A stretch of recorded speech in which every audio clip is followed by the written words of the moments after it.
Good evening. I'd like to call to order the regular meeting of the City Council of the City of Victorville and the City Council sitting as the Library Board of Trustees, Southern California Logistics Rail Authority, Southern California Logistics Airport Authority, successor agency to the Victorville Redevelopment Agency, the Victorville Joint Powers Financing Authority, Victorville Water District, and the City Council performing the housing functions of the former Victorville Redevelopment Agency. First item on the agenda is public comment. Anyone wishing to address the council at this time? All right, seeing no one, we'll have our declaration of closed session by our city attorney. Thank you, Mayor McEachran. We have 3 items listed. However, we do not need to go into closed session on item number 3 at this time. Sorry, yes, item number 3. The other 2 items, item number 4 is anticipated litigation pursuant to Government Code 54956.9. It is pertaining to the ongoing SEC non-public investigation pursuant to Section B3B of 54956.9. The other item is also anticipated litigation pursuant to Government Code 54956.9B3C, and it pertains to transaction between Desert Community Bank and Bear Valley Associates OPA. Excuse me. In addition, I would like to add or have you consider adding an item, also anticipated litigation pursuant to Government Code 54956B3B. And to do that, you would have to make a motion on a finding that the item arose after the posting of the agenda and that there's immediate need to take action on the item pursuant to Government Code 54954.2B2. The matter pertains to the Target Civic Rogers LLC transaction, which affects property on Armagosa Road and Roy Rogers. As you previously know, the Creed entity, Corey Briggs, challenged that transaction. There was a tolling agreement, and I found out this morning that the developer is requesting an extension of that tolling agreement. It arose after the posting of the agenda. You do not have another meeting until the expiration of that, after the expiration of that tolling agreement, which is the end of this month. So I'd like to get direction on that. I'll make that motion. A motion and a second. I'll take a voice vote. All in favor? Aye.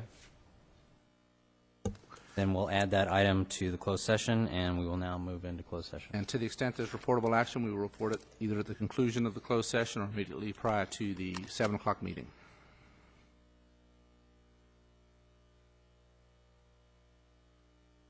All right.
I'd like to call back to order the regular meeting of the City Council of the City of Victorville and the City Council sitting as the Library Board of Trustees, Southern California Logistics Rail Authority, Southern California Logistics Airport Authority, successor agency to the Victorville Redevelopment Agency, the Victorville Joint Powers Financing Authority, the Victorville Water District, and the City Council performing the housing functions of the former Victorville Redevelopment Agency.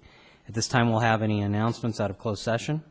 Thank you, Mayor McEachran. There were 4 agendized items for closed session, all set forth in the parties and the nature of the closed session set forth on the agenda. We did not go into closed session on item number 2 as we had no need.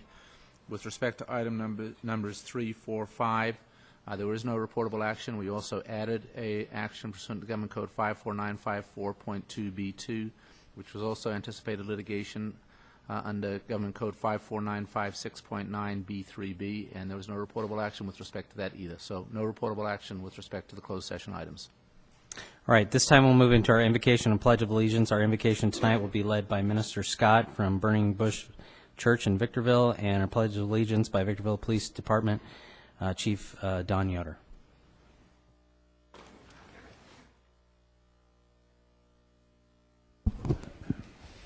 Good evening, Council. Let us please bow our heads. Father God, we just thank you for the mayor of this city and this council that is assembled here today. Now, Lord, we just pray, Father God, that you will give them wisdom to govern amidst the conflict and the interest of these times. Lord, we pray, Lord, that you will just give them wisdom to run this city as it should be run, Lord, and that it will be pleasing to you. Father God, I just pray, Father God, that whatever decisions are made here today, that you will bless this agenda that they're going to cover, and it will benefit the people and the lives in the city of Victorville. In Jesus' name I pray. Amen. Allegiance to the flag of the United States of America and to the republic for which it stands, one nation, under God, indivisible, with liberty and justice for all.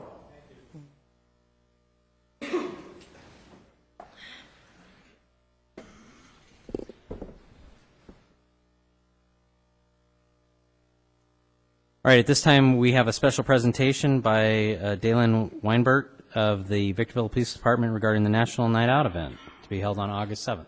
Dalen? Hello, good evening. My name is Dalen Weinberg. I'm with the Victorville Police Department, and I'm the Crime Prevention Officer.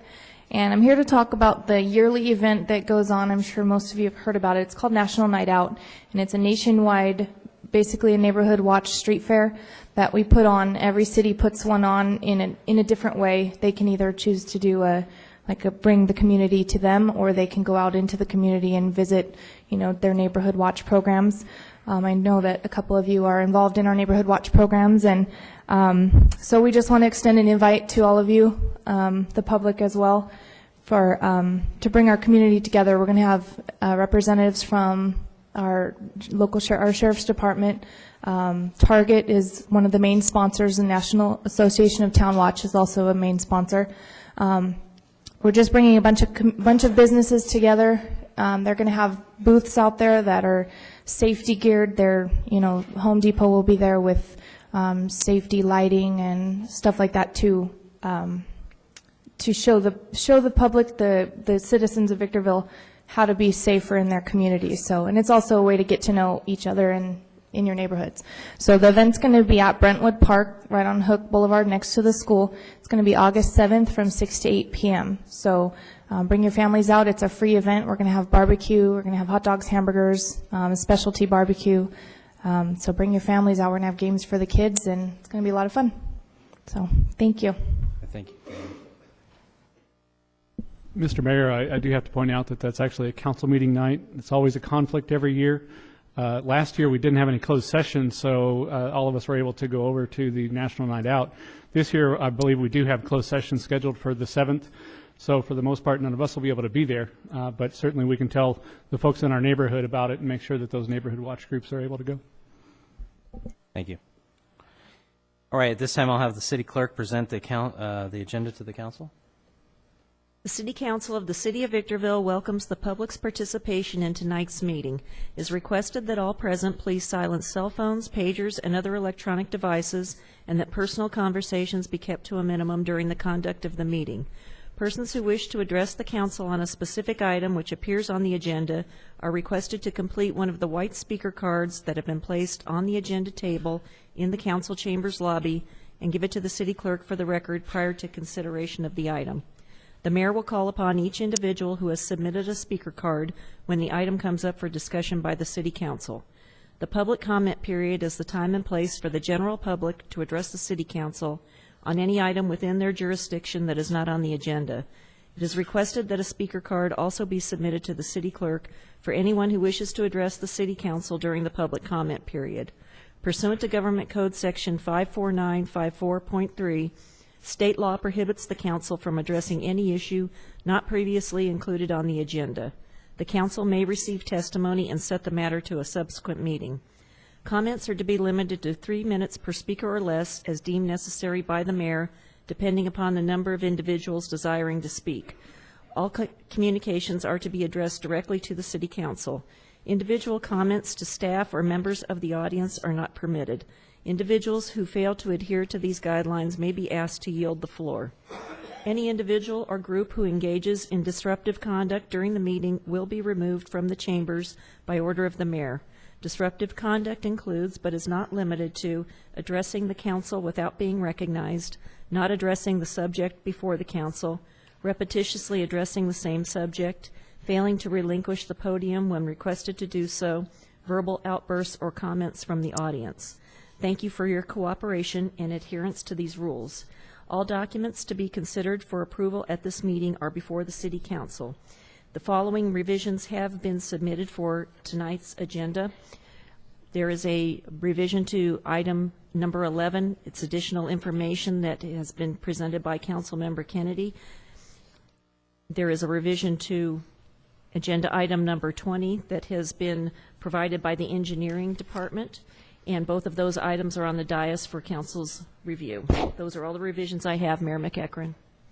All right, thank you. We'll now move into public comment, and I do have several cards. I'll call them in the order that I received them. Ray Salazar.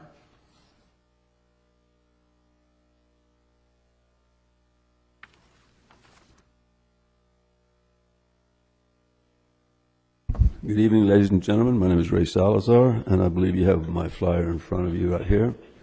I am with American Relight, and the purpose of this evening is to help you save money on your lighting by converting to the latest technology of LED lamps. There's a lot of money to be saved. For example, Chili's restaurant, they save $3.7 million a year. Walmart, 70% of its lighting expense. Macy's, 73%. In the city of LA is saving $10 million a year by retrofitting 140,000 of their street lamps. Now, this company funds your LED retrofit. It's zero out-of-pocket expense. We provide the best of LED lamps. We install them, and then we distribute the electrical savings over the course of 3 to 7 years, and that's how we get paid. We share that savings with you. The percentage that we receive is strictly up to you. There is a 5-year warranty on these lamps, so we maintain them during the course of that time. The next paragraph you can see for yourself. You do want to do this while there's still federal and state incentives, by the way. The next column, the next paragraph rather, is the company website, AmericanRelight.com. My personal information, and down at the bottom, just a reminder that the ban on the import and manufacture of inefficient lighting has already started as of a couple of days ago. On the next page, top of the page, you see the Street Lights website for one of the city councilmen of Los Angeles. You can watch his video where he's actually participating in the retrofitting of 140,000 street lamps at $10 million savings. Under that, you see the savings experienced by some of the supermarkets, the big chains. And then down at the bottom, you see some of the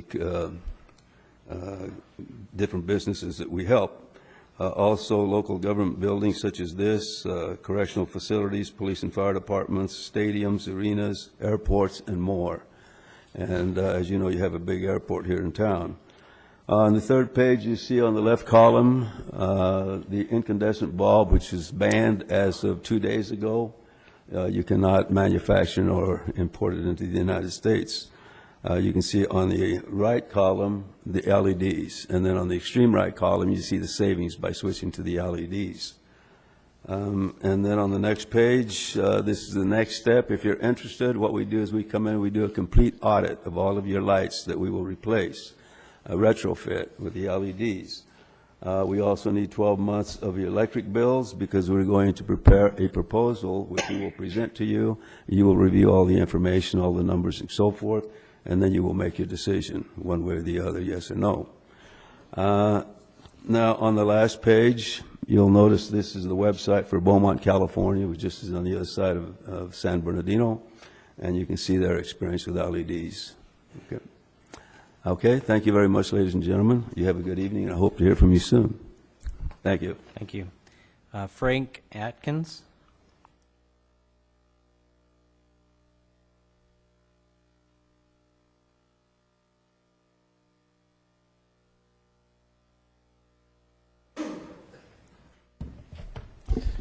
Hello, everyone. My name is Frank L. Atkins, and I reside in the city of Victorville. I just had just a brief question to the city members. Have I ever met any of you before, other than the city clerks? Do I have contact with you, buddies with any of you?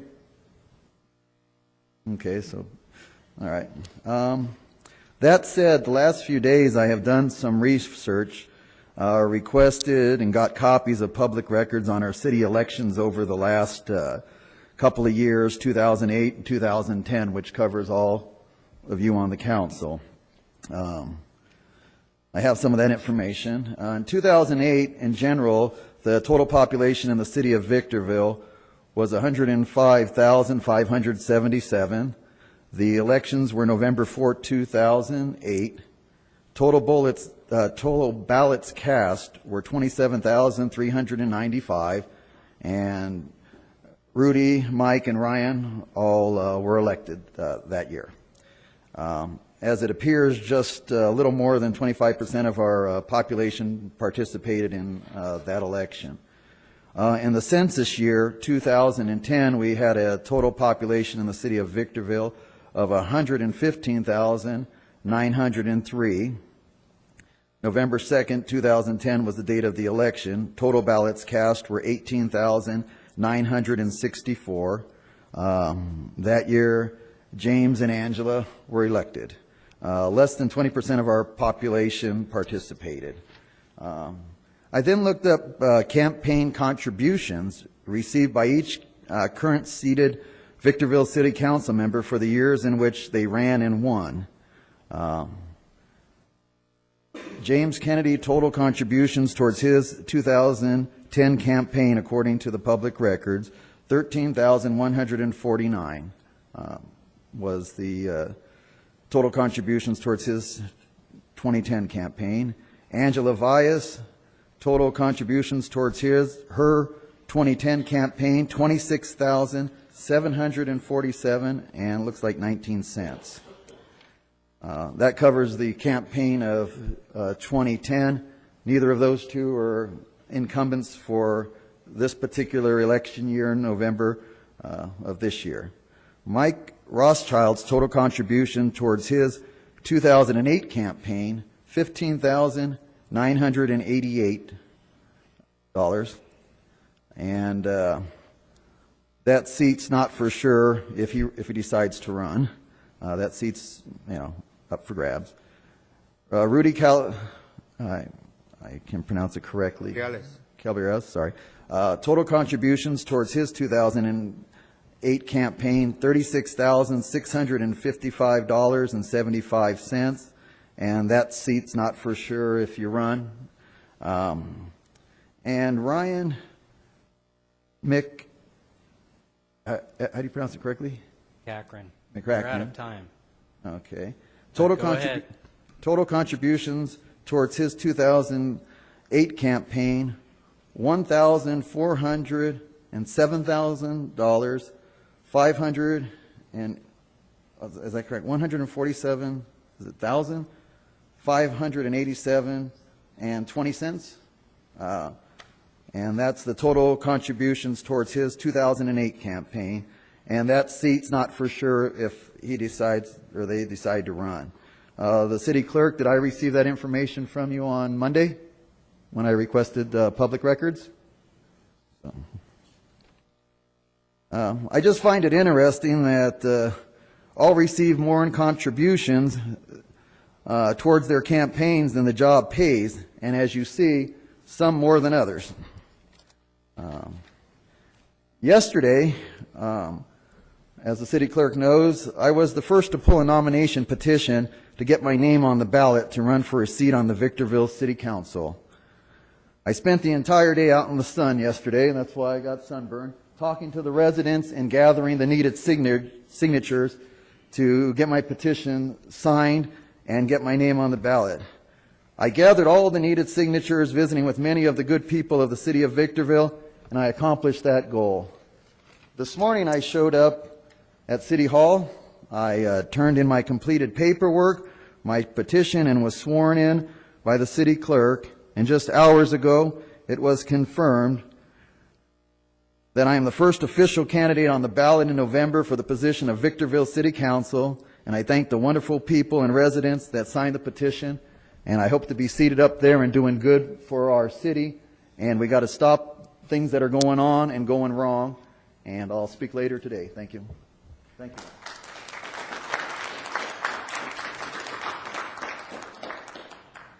you. Jamie Rios? Or Jaime?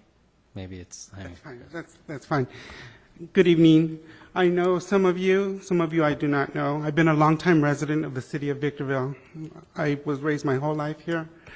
It's kind of disturbing to me that I have relatives that come to the city of Victorville, and you're going down 7th Street and you get all these homeless people that are running to the cars. They're drunk. You call Victorville PD, and sometimes they respond, sometimes they don't. I waited 45 minutes one time with my aunt in the car from Washington. Nobody ever showed up. I called the police department and said, what was happening? They said the call was canceled. Why was the call canceled? We have no reason for you why the call was canceled. So I took pictures of it, pictures after pictures, went down to the police department, spoke with the watch commander, showed him the pictures. At that time, he got an officer to go down there and tell them something. He goes, what do you want me to do? What do you want me to do? Maybe do your job, maybe tell them they can't drink, because if I was drinking in the city of Victorville, I'd probably be arrested. So why are we allowing this in the city of Victorville? Welcome to the city of Victorville, key city to the high desert. You look to the left, drunk people falling all over each other. They're in between cars. They're going to cause an accident. It doesn't look right. If we want to continue Victorville being a better place to live, work, and have fun, then that needs to really stop, honestly, because somebody's going to get hurt. It's not good. It's not a good situation.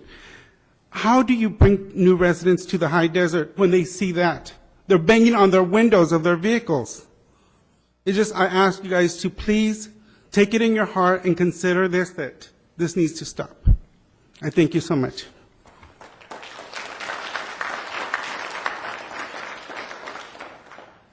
David Mueller?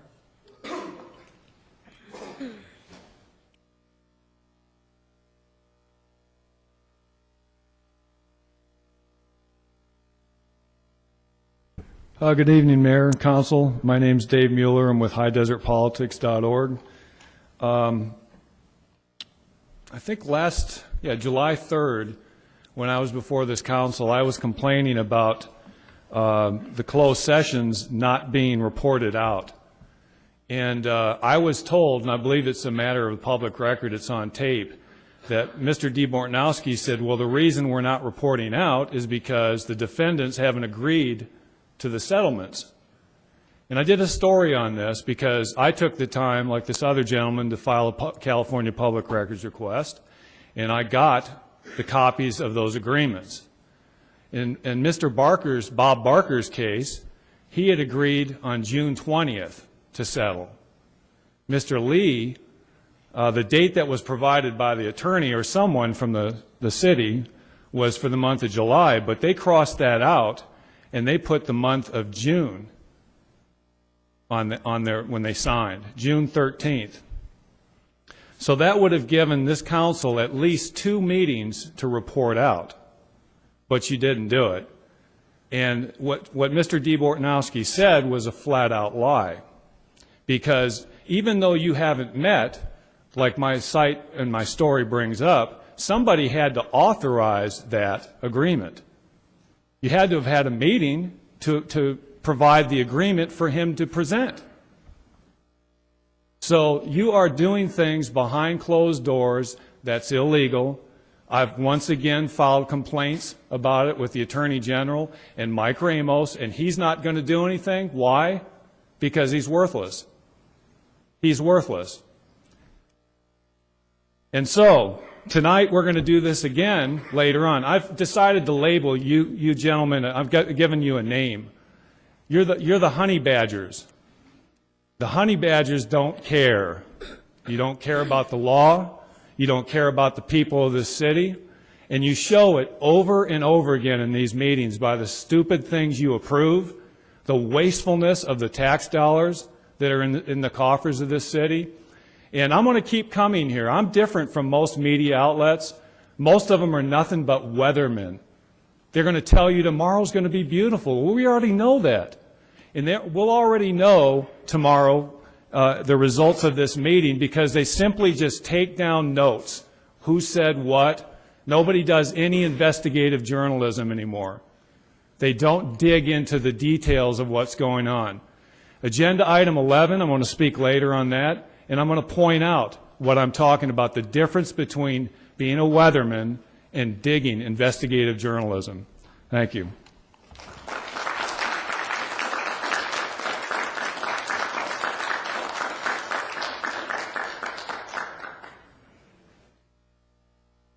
We could please quiet down the applause. That's not necessary. Mike Polson. Good evening, ladies and gentlemen. I'm here to give you a thank you, present and past mayors, pro tems, council members. This is what I have to put up with on a daily basis, flies in my house. You people have allowed new people moving in to the old 5 mile area, the old county area, to have horses these days. I've called your office for a meeting. I've gone to city animal control, code enforcement. Every time I talk to somebody, they said they'd give me a reply. It's been 2 weeks. I know of 8 other families in my neighborhood that have called and complained, and they haven't got no replies either. So what I'd like to do to you all this evening is I am going to give you a 3 free-day stay in my house, food, whatever you need, camp out, but you have to eat out on my patio, okay, and enjoy all of this that I get every day since the new neighbors behind me moved in. I've had to go and shave my dogs. My other neighbor had to go shave his dogs. This is ridiculous. The Planning Commission, talking to them, somewhere along the line, somebody working for the city or moving into the neighborhood over there had a horse, and you guys all approved to let them have horses back over there again. I've been there 28 years. And now all of a sudden I have to put up with this? Flies all day, all night long. It's ridiculous. I did request a meeting with you. I never got a return call from you either. So I hope you do something about this. Thank you very much. And like I said, 3-day stay at my house. I'll buy you lobster, steak, shrimp, whatever you want, as long as you eat out on my patio. Thank you.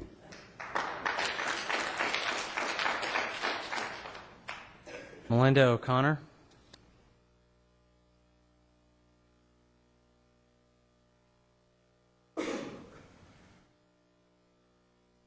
Hello, Council. Most of you know who I am. My name is Melinda O'Connor. And I wanted to point out something that, from reading responses to the grand jury report, most of you know I served on the grand jury for 2 years of them looking into Victorville. And though it's something I can never talk about, never disclose, I'm getting an underlying feeling from responses that I'm reading that the grand jury and who's helping us write the reports have no legal basis. They don't know what they're doing. And the general public might believe that because they don't even know what the grand jury really does. But I will tell you this, we have a DA that is assigned to the grand jury. He attends every meeting we have. He has to go legally over every report, and if we don't have facts, it doesn't fly. Before it's printed in the final report, it goes to the presiding judge of all of San Bernardino County. And I really can't think of anybody who probably knows the law more than that person. So to say that something that's in the grand jury report didn't have a lot of legal merit doesn't fly. So I just wanted to clear that up for the public that doesn't understand the legal backing the grand jury has that follows them through. We know the law. We get plenty of advice. And I just want to tell everybody else in the audience, my name is Melinda O'Connor, and I'm running for Victorville City Council along with Gloria Garcia and Aaron Korn. And I hope you guys support us. Thank you.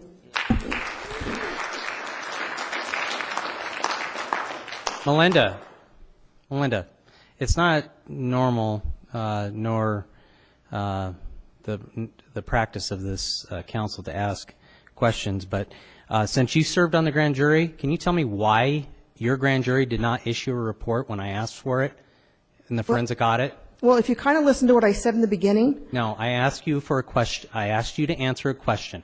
Why did your grand jury not issue a report when I asked you to do a forensic audit? We don't have to. You're not, you can't. I know you don't. That's but right. You spent $195,000 of taxpayer money and you didn't issue a report. Answer the question. Why didn't you do it? We don't have to, and maybe it wasn't finished. Have you thought of that? One came out this year, didn't it? The report that came out this year did not do what I asked. And do you recall what I asked for? Do you recall what I asked for? Do you recall what I asked for? Any citizen can ask for anything. You have no pull. You think you're holier than God, but you're not. All right, Melinda. The point is that you can't answer the question. Hakeem, Jeed.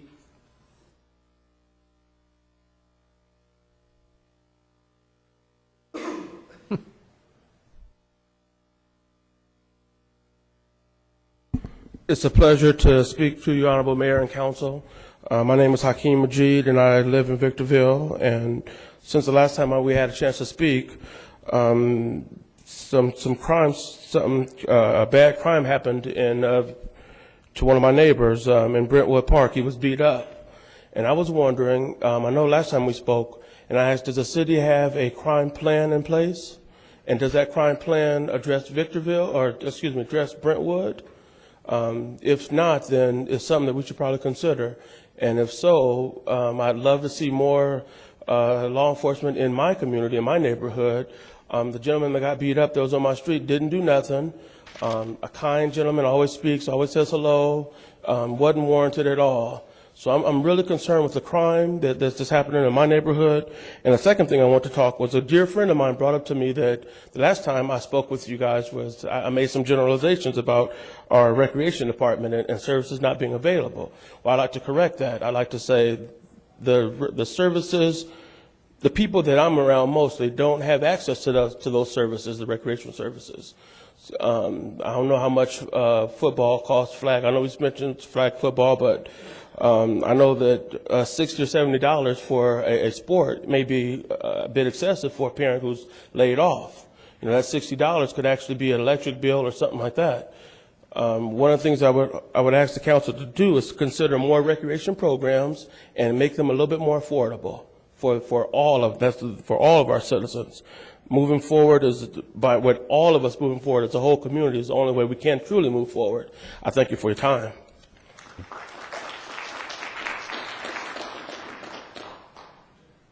Ron Harbison?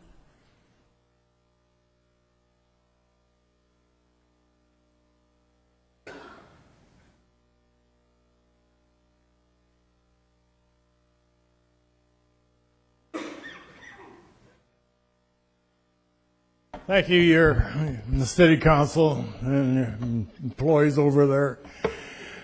Before I get involved in this, I'm here to find answers, because before you ran for higher office and she ran for higher office, we had an incident in our neighborhood. We had a pit bull, 2 of them. It was turned loose, and they mauled an 82-year-old man walking down the street. This was in your neighborhood. Now, the fire department came, the sheriff's department came, the man was laying in the street. A lady rescued him, pulled the man in the van, got the old man away from the dogs. I think that was 78 stitches this man suffered. When the fire department arrived, the fireman got out of the truck. The dog bit the fireman.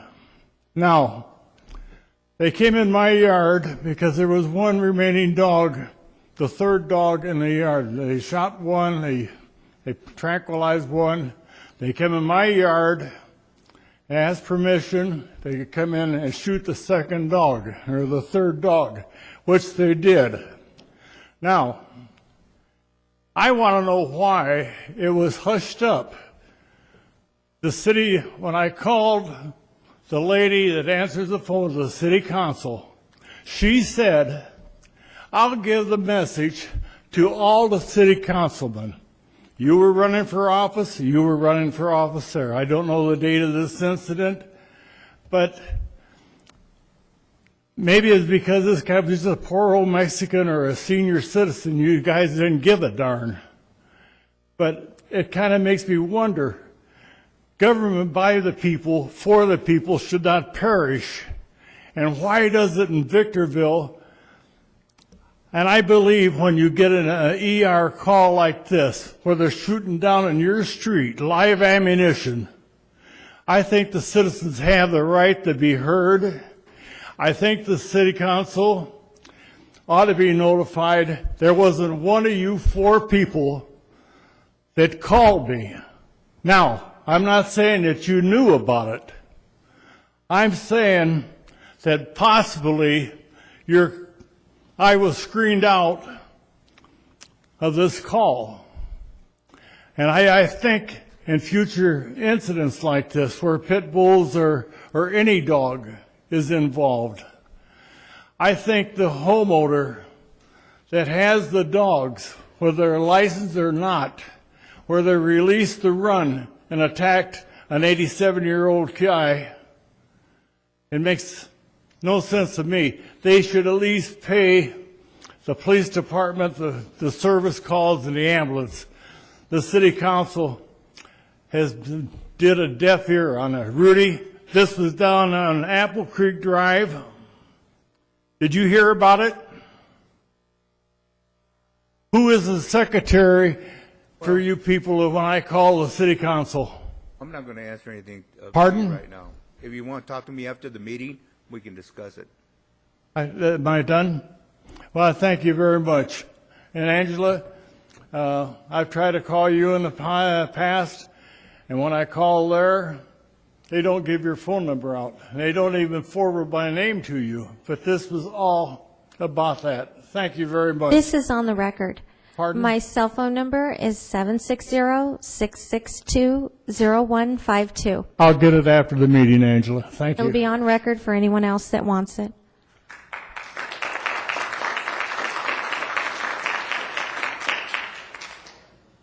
All right, that's all I have for public comment. We'll now move into our regular agenda of the Library Board of Trustees. There were no items at time of posting, nor were there any items at time of posting for the Southern California Logistics Rail Authority.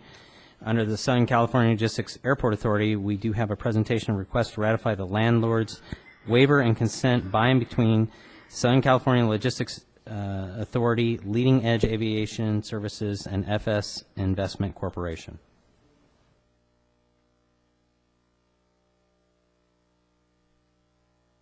Motion by Councilmember Rothschild, second by Councilmember Kennedy.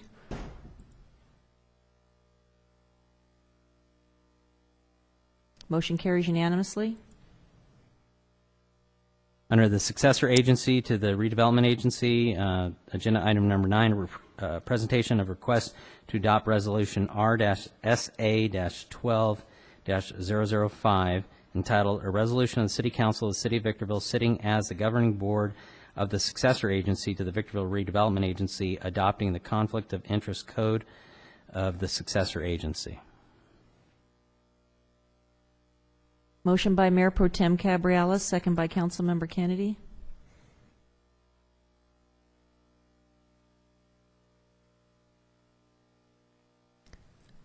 Motion carries with Councilmember Vyas voting no. There were no items at time of posting for the Joint Powers Financing Authority. Under the Victorville Water District, we have a couple of public hearing items. Agenda item number 10. Public hearing called to hear arguments for and against the adoption of resolution numbers VWD 12-006 and VWD 12-007. And these are resolutions of the Victorville Water District for both District 1 and District 2. It's determinations to fix, levy, and collect standby and availability charges for water improvement districts, both number 1 and number 2 for fiscal year 2011-2012. Open the public hearing on agenda items number 10A and B. Anyone wishing to address the council at this time on those items? All right, seeing no one, I'll close the public hearing on agenda item number 10A and B. Return to the council for decision. Motion by Councilmember Kennedy, second by Councilmember Rothschild. I'd like an explanation. Okay, this is a fairly routine item, just the annual fixing of the levies, charges, and fees. If Mr. McGlade could make his way down to the podium to answer any questions the council may have. Perhaps a brief explanation. Members of the council, this is it's a standby availability charge that is assessed annually for District 1. I think it's $15 per acre or portion thereof per year, and it pays for the fact that there's a system available to provide water service to a parcel, whether or not the parcel actually has water service. I think the key question is probably, are these rates any different than last year? Is this a rate increase in any way? No, that's what I was going to also add, that since 1975, the districts have been charging a standby availability fee, and this is just a routine annual reinstatement of that. It has to be done on an annual basis. Thank you. I must have asked. I think when I was on the Water District 12 years ago, the fee was $10, and I'll bet when Mike and Rudy were on the Water District before that, it was $10. It's been a standard fee for a long time. I messed up my screen. Perhaps you could voice vote for this one, or Ms. Bates could enter your The vote vote for was you. just entered. Oh, I'm sorry. I can enter the vote for you, Councilmember. Yes. Yes. Motion carries unanimously. All right, the City Council performing housing functions of the former RDA. There were no items at time of posting. Moving on to City Council agenda, public hearings 11 and 12. I will be abstaining from. 11 I'll be abstaining from because I live within 296 feet, I believe, exactly, of the Mall of Victor Valley. And agenda item number 12, because my firm has done business with St. Mary Medical Center within the last 12 months. So this time I'll hand over the agenda to our Mayor Pro Tem, Rudy Cabriolas.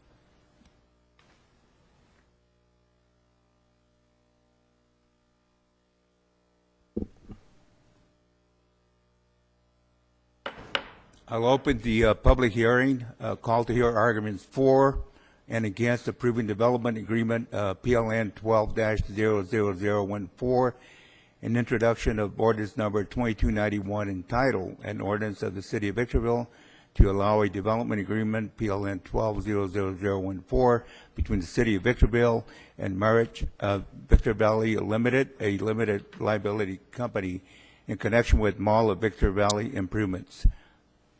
At this time, I will call Mr. Mayor, or Mayor Pro Tem, if I could interrupt for a second. I believe there is a very brief staff presentation on this item. If we could do that before you call the first speaker. Thank you, Mr. Mayor and members of the council. This item has been brought to your attention for consideration, resulting from numerous discussions in the past with you, dating back to February of 2011, where direction has consistently been given to staff to proceed in working with the owners of the mall. The owners of the mall is a publicly traded real estate investment company called Macerich, and their profession largely is owning and operating malls similar to the mall that we have here in the Victor Valley. And in large part, the greatest reason for working with the mall over that period of time and developing what is the agreement before you tonight, the development agreement, is in large part due to the belief and expectation that over the course of time we've been at a crossroads with the mall. As you know, the recession certainly hasn't been helpful to us. There's been a number of commercial bankruptcies affecting tenancies at the mall, and we had characterized it to you as a crossroads because the mall still in itself has been not only an asset to the city of Victorville, it's certainly a regional asset as well, since there is a large consumer base that actually travels to and from to buy their goods and services. The mall has been critically important to our local economy over the years. I think the most direct impact that the mall has can be measured by the sales tax it has generated over the years. And statistically, since 2006, we've seen a dramatic decline in sales tax. I think the staff write-up identifies a drop in 39 to 40% over that period of time. And that has a direct correlation on your ability to enjoy those sales tax revenues that are otherwise spent on police and fire and effectively the essential services. Let me repeat that. Sales tax is your lifeblood that is largely relied upon to provide those general discretionary services, police and fire.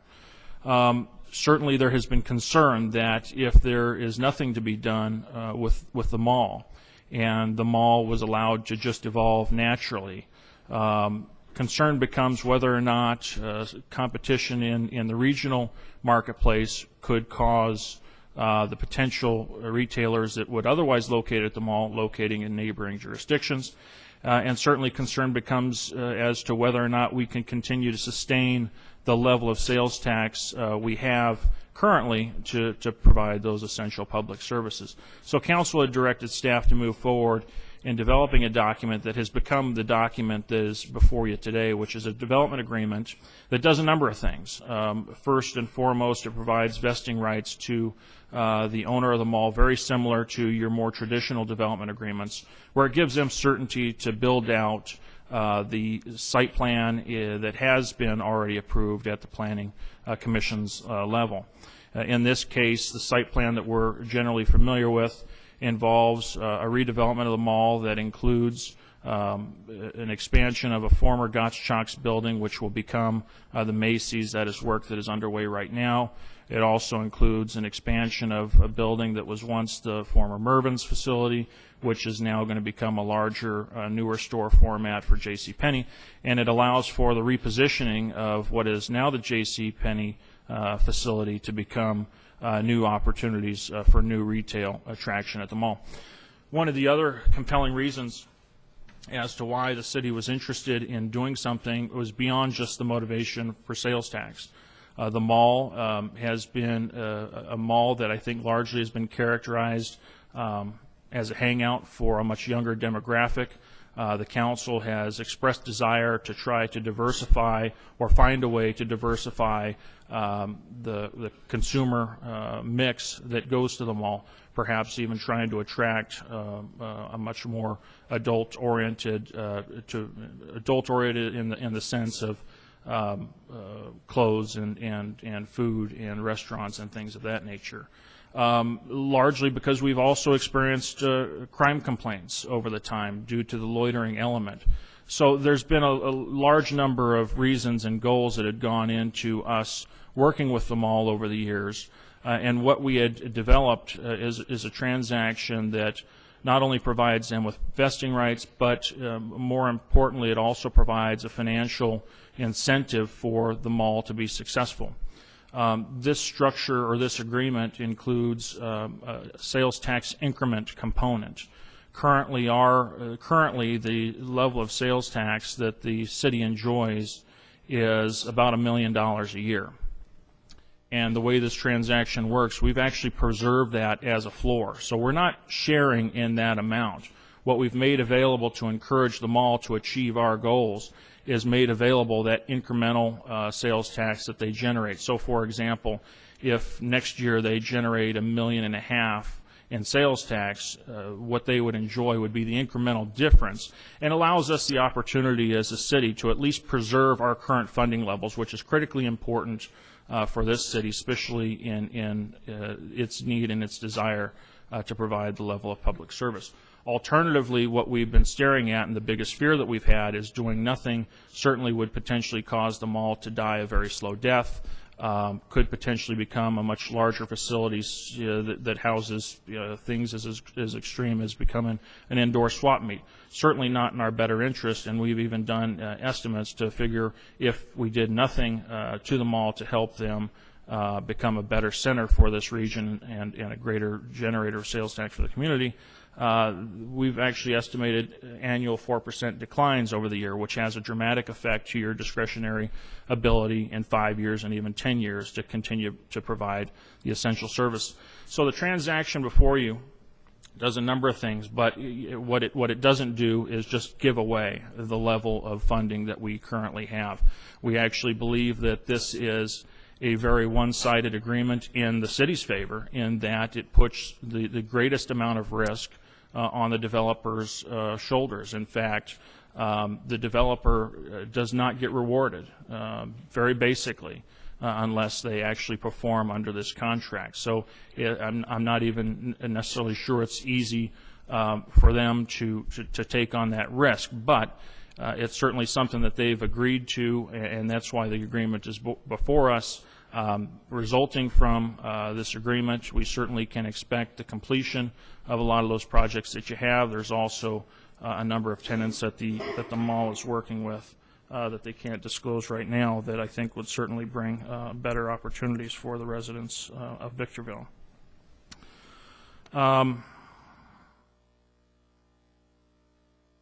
In addition to that background, also in attendance and a part of my presentation are representatives from Macerich, along with the consulting firm representing Macerich. Skip Kuhn is here. I'd like to introduce him and bring him up to speak about what the mall project is going to be. And then I think it's also appropriate to hear from Mr. Ken Hira, who represents the Cosmont companies. And they conducted all of the economics. They worked very closely with Macerich. They've actually worked with the city on previous transactions that were actually very successful, including the Costco project. But also, I think, from the perspective of Mr. Hira's firm, they also represent another number of cities. And I think what's overarching and important, especially as you're reading quite regularly now about bankruptcies, we approach this transaction from the perspective of trying to help preserve the revenue stream that we have. Doing nothing certainly presented a substantial threat to our ability to continue to generate the funds that we need to at least maintain current service levels. So with that, Mr. Kuhn, please.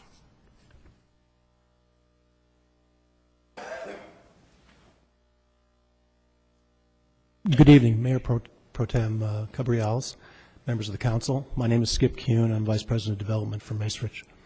We own and operate the Mall of Victor Valley. Keith did a pretty good job of explaining in a nutshell what the development agreement is about. I want to take this opportunity to thank staff and the city attorney that put in a lot of hours on the development agreement before you, and I'm hoping that you'll grant us approval of this development agreement. It's roughly the culmination of about 2 years worth of negotiations with the assistant city manager and city attorney. It represents the culmination of a viable public-private partnership. We're very excited that you're hearing this today. We think it's going to usher in what we hope to be a new era for the shopping center. Keith mentioned that it had been in decline for some time. We did lose roughly somewhere around 40% of sales revenue from 2006 until today. Sales are trending about 3% below what they were last year, so we're not out of the woods yet. The basis of this agreement is does three things that we think sort of exemplify the public-private partnership or the aspects of it. It limits the liability and downside to the city. It establishes verifiable metrics for our performance, and it makes an investment in the city's future, and thereby the quality of life for the citizens and our customers, which I think you call them constituents, but they're the same people. I'd like to expound a little bit about those. There's very little difference between the development agreement and an owner participation agreement. Those are pretty popular agreements throughout California as it relates to the public-private partnership entities. One of the things that Keith mentioned was that the city will enjoy all of the fees, the development impact fee, as well as increased property taxes as a result of reassessments. And in all likelihood, there'll be increased sales tax performance by a number of the businesses surrounding the mall. Performance requirements to the center are that we expand the JCPenney, that we bring a fashion anchor to the shopping center. We're in the process of doing both of those things. Along with that, we're going to renovate the entries. Nobody seems to care much for that postmodernism that's currently there on the front of the center today. And then we'll release and recharacterize the existing JCPenney building once they've moved into their new facility. Perhaps the other piece that's important is the Board of Equalization will be the third-party entity that will be able to verify whether or not we hit the sales tax performance metrics, and the council can rely on them since they're a state agency. Last but not least, I guess what I'd like to point out is, hold on a minute. There's been some question that's been posed to me on a few different occasions as to why on earth would we go forward with a department store in this environment without the document being executed. As a practical matter, in the retail world, getting a department store to come to a shopping center is a Herculean effort, and most of the time we don't have much control over when they want to come or what the parameters are under which they come. Largely what we do is we try and respond to them. The original motivation for this agreement was that a neighboring city had a viable site. JCPenney was unhappy with its sales performance because it wasn't big enough. It couldn't be a full-line store. And, you know, Macy's has off and on looked at the high desert. They're interested in this market. But, you know, either because of capital constraints or whatever, you know, or other goals of the company, they hadn't put a lot of focus into it. We had 2 vacant department stores. We aggressively went after both of them and took a giant leap of faith, largely as a result of the good faith efforts by the staff and the city attorney. And we end up here today. The document itself that's before you is very complicated. It's not something that was real familiar with staff. We went through 2 or 3 different iterations of different kinds of documents, and we finally ended up with this one because it satisfied all the requirements of protecting the city's flanks and really putting the onus of performance on us.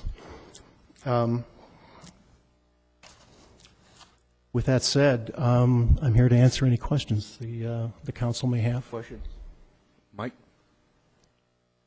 You'd indicated that if we did nothing from this point going forward, the likelihood is that we would decrease sales by about 4% a year on an ongoing basis. Is there a rock bottom area to that? You know, if our plateau is $1 million, losing that much over, say, a 10-year period, we're off 40% of that. We're under 600,000, probably even more, because it probably progressively gets faster, doesn't it, as you get older without the improvements? Yes, you've pretty much hit it on the head. I mean, what would happen is the decline would start out as a level 4%, but as more businesses either leave the mall and go to neighboring communities, or the change in leasing and the perception by the community it ratchets down and it becomes kind of accelerated as you start to go downhill. It doesn't just stay level and kind of ratchet down nice and neatly. Quite frankly, the best example of this is probably Carousel Mall down in San Bernardino. And we got a good example in this county here, and it's right down there in a metropolitan area, much bigger than the Victor Valley, and certainly we didn't want that, not certainly for Victorville, but for the entire Victor Valley. It's a benefit. This is the centerpiece of our commercialism, as it were. I think your project is excellent. I think you've stepped out early and put some serious good faith effort into this. As I understood, some $40 million in improvements, both on the main structures and with improvements internally throughout the mall, and compliment you on that. I mean, we've got other retails developing around there because of it too. I actually brought some boards, and what I was wondering is, would the council like to see what they're getting, some of what they're getting for the partnership? Very quickly, if you could just present them to No, I understand. All right. The first one that you see over here is just a site plan, and it sort of describes what will ultimately happen. We have a lot of work down around the Macy's end. Can anybody at home see these boards, or should they be behind me, or how should that be done? The camera is directly behind you. Oh, okay. It'll be fairly small on their screens, though. All right. Stick it up on a table for a minute and show it into the audience. Maybe that would be helpful. And just give them a good look at that.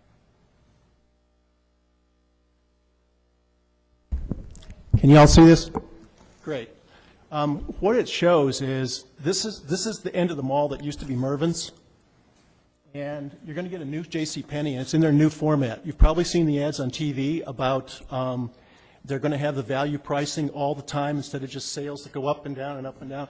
They're going to level things out, new marketing campaign, new lines. They'll undoubtedly have a Sephora in here. But this is the new design of their new rollout, their new prototype. Following on, as you go sort of down the mall towards the north, got that new entry. You can see it over there. That's the postmodernism of Frank Gehry, no longer viable. And we're going to make it more contemporary. This area here and in here, we're aiming to add some nice restaurants.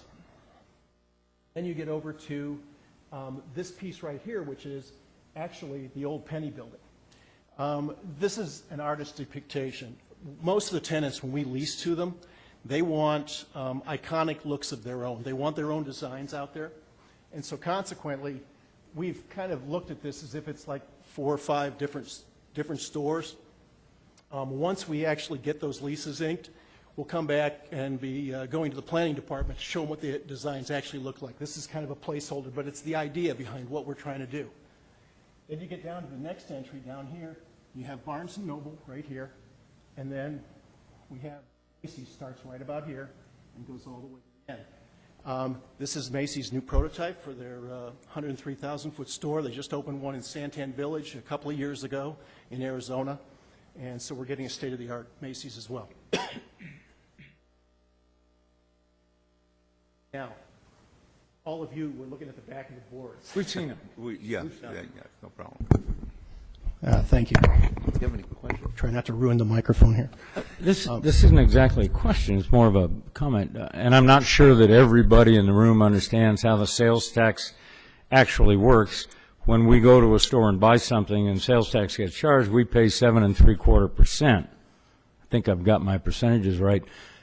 The state gets 6 of that 7.75. Goes straight to the state. Well, it all goes straight to the state of California. They keep 6.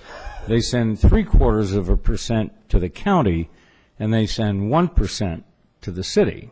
So what we're working with here is one percentage point of the 7.75% that get charged. I don't know if everybody knows that or not. That's absolutely correct. I mean, it's basically a penny out of $1 spent. That's actually taxable. So, with food, there's no tax and that sort of thing. Yes. The only question I have for you is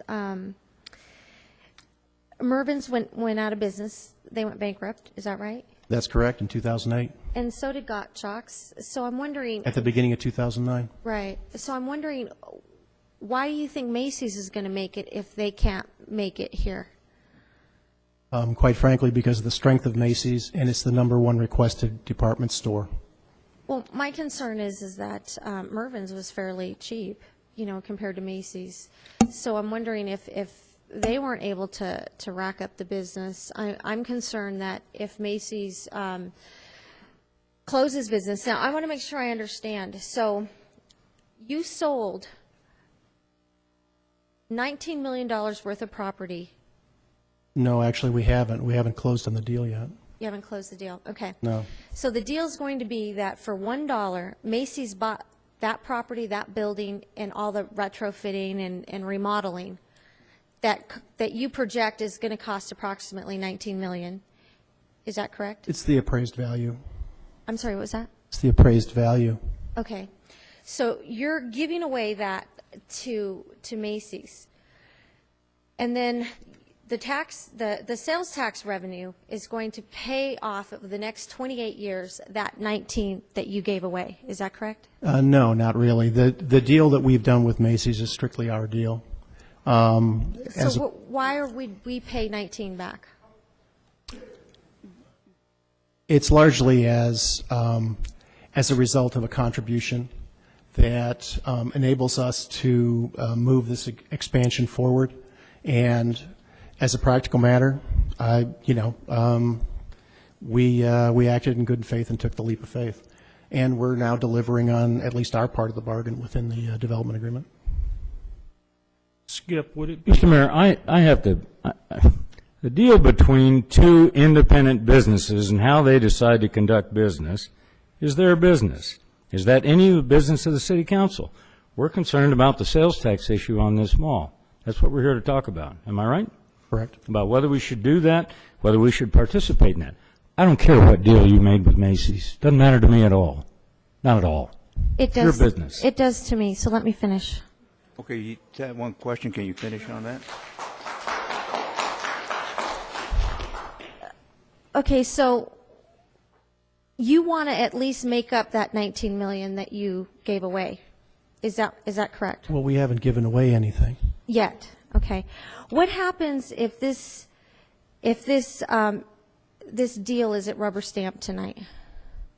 In all likelihood, we'll stop the construction that's out there immediately, and I'll take this back to senior management, and they'll make some decisions about what happens going forward. Okay. That one question. No, I have a lot of questions. You see this Okay. paper? Well, you said one question. Well, that was one for him, okay? So, but that one led to more. Okay, go ahead. Okay, so what was, that you told me that you expected Macy's to make 18 million in the first 12 months. Is that right?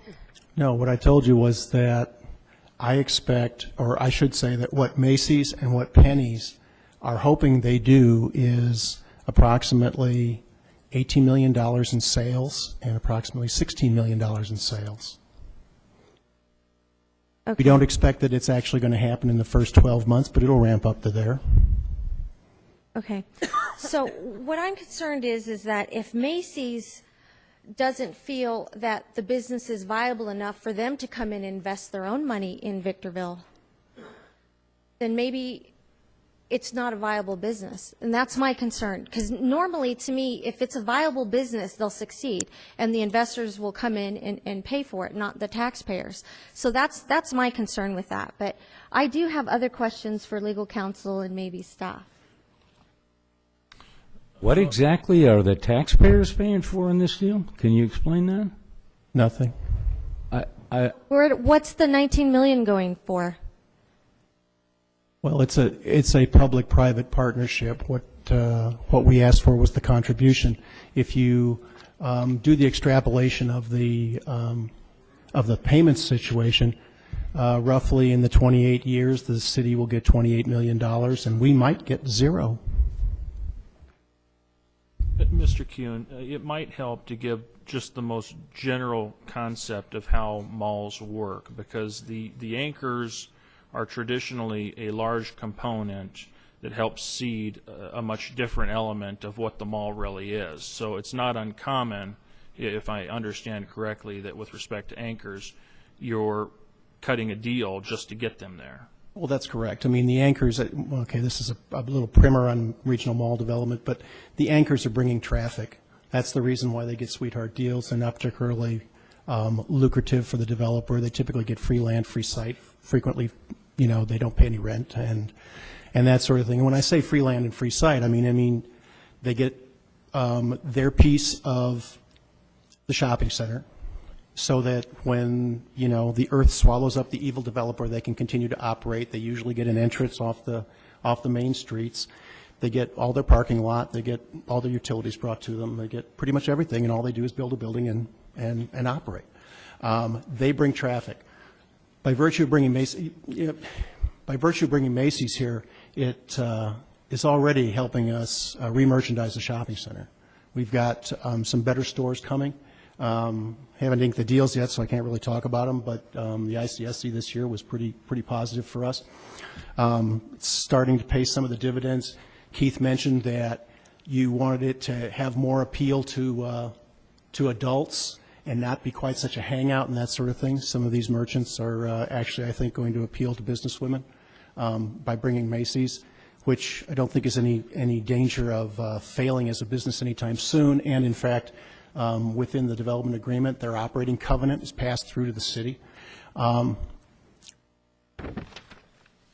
Once that happens, I think we kind of get the ancillary benefits that the council was actually wanting. So, Is Macy's and JCPenney's guaranteed that they have to stay? they both have operating covenants. So what does that mean? One operating covenant means that they have to stay for a period of time. For how long? In Macy's case, it's 10 years, and in JCPenney's case, it's 7. But we have a 28-year agreement. Yes.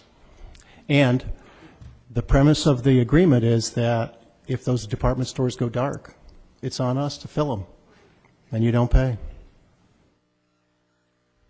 Mr. Mayor Pro Tem, I know that it's been a while since you've presided over a public hearing. If Mr. City Attorney, correct me if I'm wrong, but I think at this point we're starting to get into some council deliberations, and that's concerning me a little bit because we haven't had the public comment section that I stopped you from opening in order to do the staff presentation. That's correct. It's probably appropriate to open and get all the public comment in. Okay. Thank you very much. That's quite all right. In the event that you want me to answer any questions, will you call me back? Yeah. Thank you. I don't have a major comment, but I do appreciate Macy's choosing the city of Victorville to locate. And whatever business you have with the mall and Macy's, that's between two private businesses, and it's none of our business. We're not taking the risk. You guys are. And I thank you for investing in the city of Victorville. Thank you. Thank you. We've always considered ourselves a pretty good partner, and you guys too.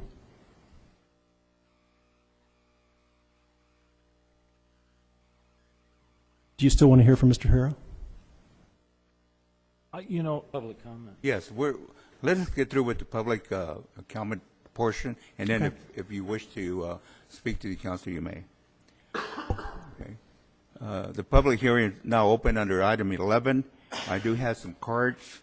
I'll remind everyone that you have 3 minutes, and we do have about 7 cards, so it will take some time. The first one is Frank Atkins.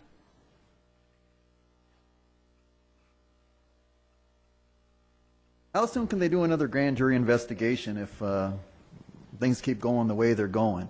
I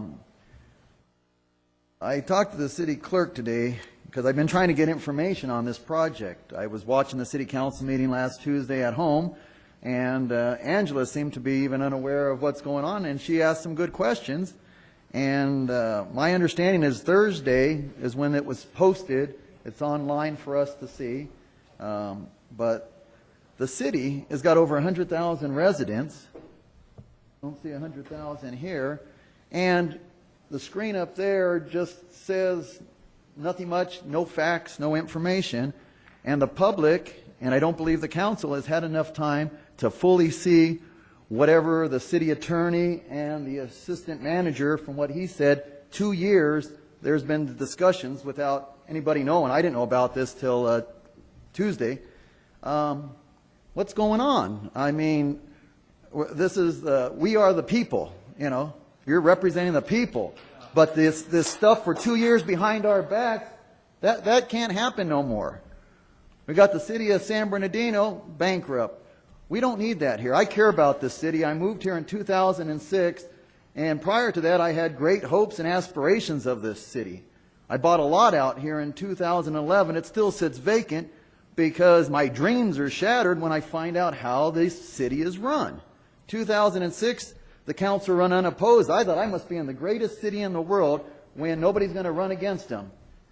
Obviously, I've had to work and struggle in the high desert, and so year after year, I keep getting mad and more mad, even sitting in my chair listening to this mall project, getting me mad. We, the people, see the work's already being done. Now, you know, the threat is you might hold the work if... Mr. Atkinson, I Okay. hate to butt in, but All right, I'm sorry, being the yeah. senior guy, you're supposed to be speaking to the council. Okay, and not well, to the anyways, I'm audience. sorry then. Basically, I suggest a no vote, or if you want to give them a chance and give the people a chance to see this, and I'm sure Angela will agree, at least postpone any decision on this for a minimum of 30 days, if not 60 days. Not just look at the boards, let the people come to the city hall, have the paperwork there, have the information so we can see this whole deal in black and white and no more of this. You know, you guys got a decision. If you guys vote yes, we got no choice as the people. Well, I'm representing the people. I got my petition You signed have by 30 the seconds left. They want me here. I'm on the ballot. So I'm representing the people here, and I'm one of the people. Either postpone this or vote no on it right now. But don't waste our money, our future on this if you vote yes. Thank you. Mr. Mayor, for the benefit of the public, especially those that have not seen the agenda posted on the website, nor the accompanying staff reports, the items have been published. In fact, there's fairly extensive write-up that I authored, really attempting to break down the complicated nature of this transaction. And I think probably one of the important things that we identified in the staff write-up, first of all, is that this is an item that's been discussed extensively with the council over 3 separate occasions. So certainly, especially given the directions I've had as staff from you, certainly shouldn't have been any surprise. The project has also gone through a number of Planning Commission items, including Planning Commission consideration last week, where the Planning Commission was asked to determine the conformity of the development agreement to the general plan and not dealing with the financial element of this agreement. That Planning Commission actually approved 4-1 the development agreement as it relates to the conformance issue. Planning Commission has also earlier this year approved the site plans that you see here tonight. So there certainly has been transparency from my perspective, and I think that's important for the audience to know. Thank you. Colleen Butcher.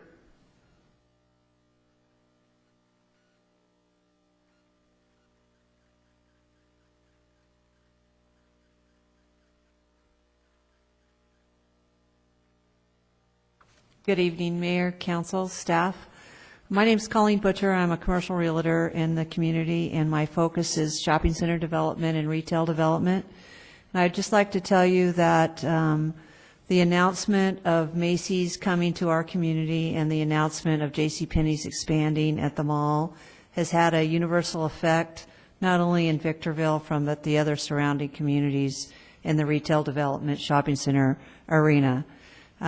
Knowing that the sales tax that's acquired from the communities through the sale of goods from these retail merchants assists in the funds that support the communities, I can tell you that I totally support the development of the mall and what is happening with the bringing of these new tenants into our community. Really, we in the retail community consider this the Macy's effect. We actually call it the Macy's effect. And tenants that have never even considered our community are now looking at us in a very serious manner and are looking at us to actually considering locating here for the first time. There are a number of tenants, national tenants, that are looking at our community for the very first time, and the reason that they're doing that is that the development that's occurring at the mall. So I appreciate your time, and thank you. Thank you. Louisa Miller?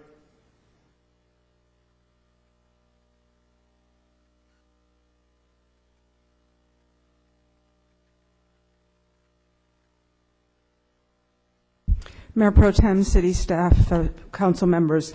My family and I came to the Victor Valley in 1990 as I was the marketing manager at the Mall of Victor Valley for Forest City, who originally developed that center.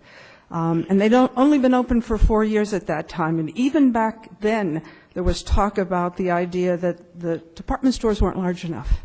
And so from a standpoint of seeing this expansion for the anchors, which are an integral part of drawing traffic to the centers, I think it's a great, and as Colleen says, it's the buzz of actually Macy's coming to the community, and the type of shopper that we're going to keep in the high desert that may be going somewhere else from that standpoint. So I just think it's great for the sales tax. It's great for the shopper, the female shopper, as well as other shoppers.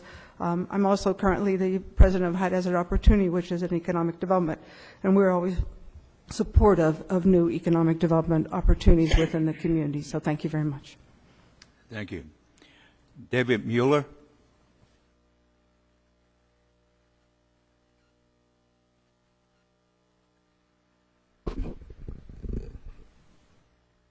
Thank you, Mayor Pro Tem, Council.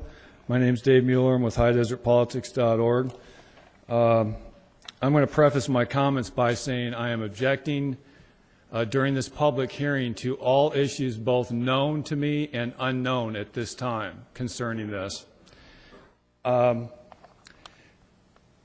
3rd, you had a closed session on this issue, and it was a conference with real property negotiators, Mr. DeBortnowski, pursuant to Government Code Section 54956.8. Price and terms of payment. Problem is these APN numbers the city of Victorville doesn't own. So it should have never been in closed session. Even your ordinance says it's not, it's within the city of Victorville. You don't own the property. Mesa Ridge does.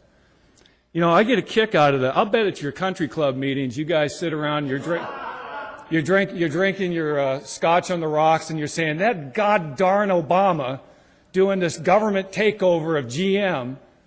Public-private partnerships are the way to go.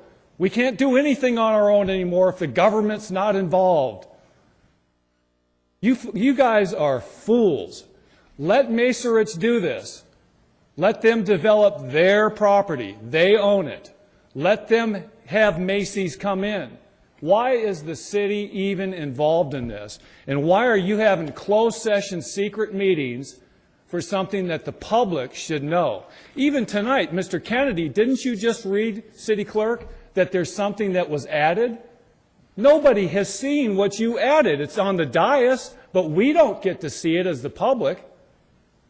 I'm arguing for those facts known and unknown to me at this time and for the people of the city of Victorville.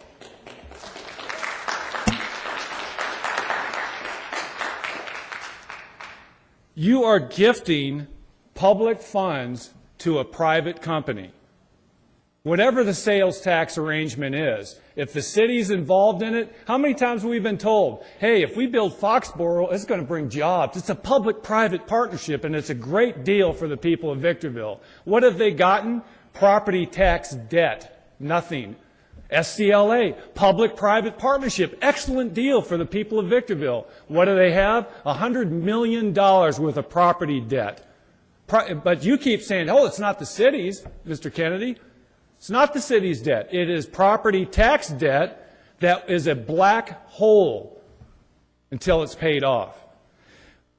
You people are violating the law with this. You're gifting public funds on a 5 private seconds. deal. Thank you, Mayor. Thank you. Do I get 5 seconds because you interrupted me? Time's up. Both David known Griner. and unknown.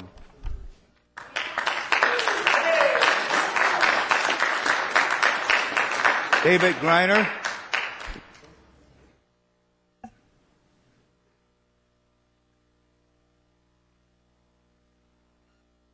Good evening, Mayor Pro Tem Council. My name is David Griner. I'm the chairman of the board of the Victorville Chamber of Commerce.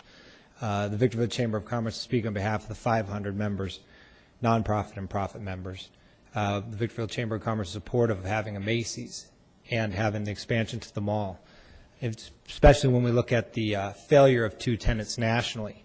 The Mall of Victor Valley has been a member of ours for quite some time, and the failure of those companies was no fault of the malls. That was a national bankruptcy. No more than Borders bankruptcy was the fault of Victoria Gardens. So you found a mall with no anchors. Then you see the ancillary tenants go, the jobs go, and we're always supportive of business and more jobs. We have no official position as it comes to public-private partnerships, as we don't really have any knowledge of that area. However, I do understand the competition cities go through to keep tenants, and it's furious. I did some research as far as public-private partnerships, Williamsburg, Brooklyn, New York, Columbus, Center, Boston, Silver Springs, Maryland, Portland, Oregon, but most importantly, I saw how Texas has used those to steal business from California on repeated occasions, and that was ranked the #1 business state in the nation by CNBC's poll. Like I said, we have no official position on them, but I do respect how hard your job is with respect to these types of issues. And the Chamber of Commerce would like to thank you for considering making that regional mall viable again. Thank you. Thank you. Martha Brody.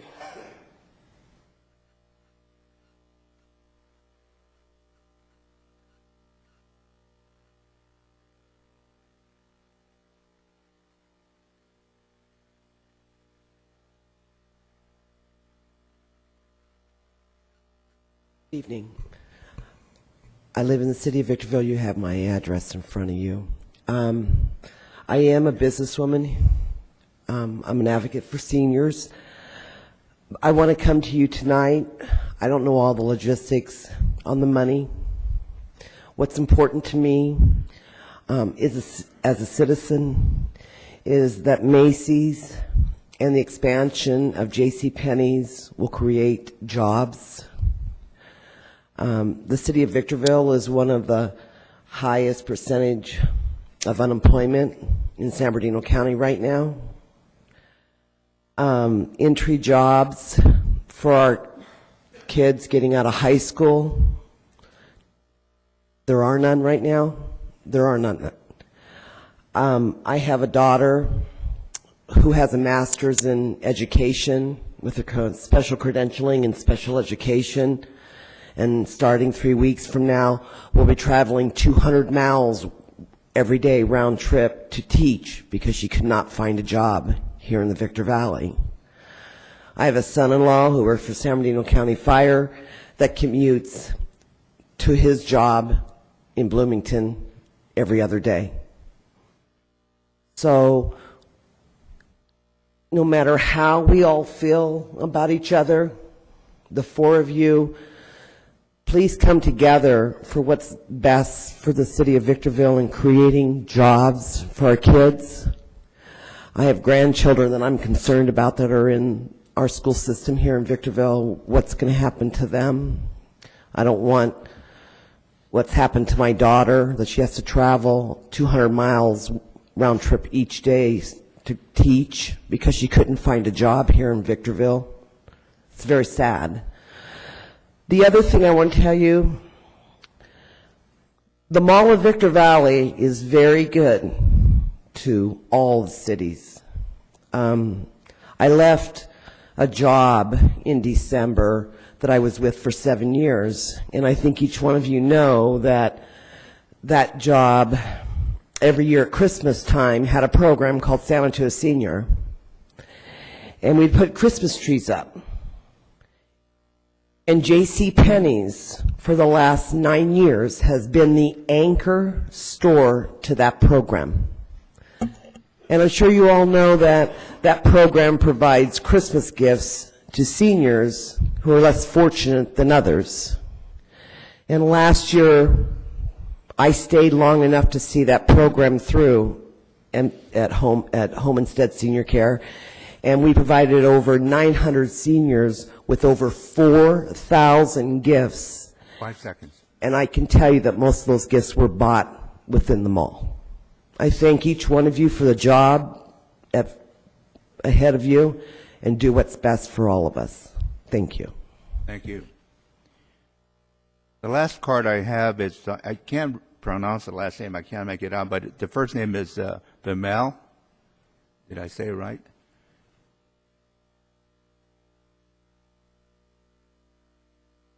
Say it again on the microphone. Bimo Banvaria. I was just sitting here because I was meeting a friend, and I felt compelled to speak. I'm a business owner in the High Desert. I used to employ 150 employees. Before 2006, we employ 100. A lot of those job losses are a direct result of retail closing.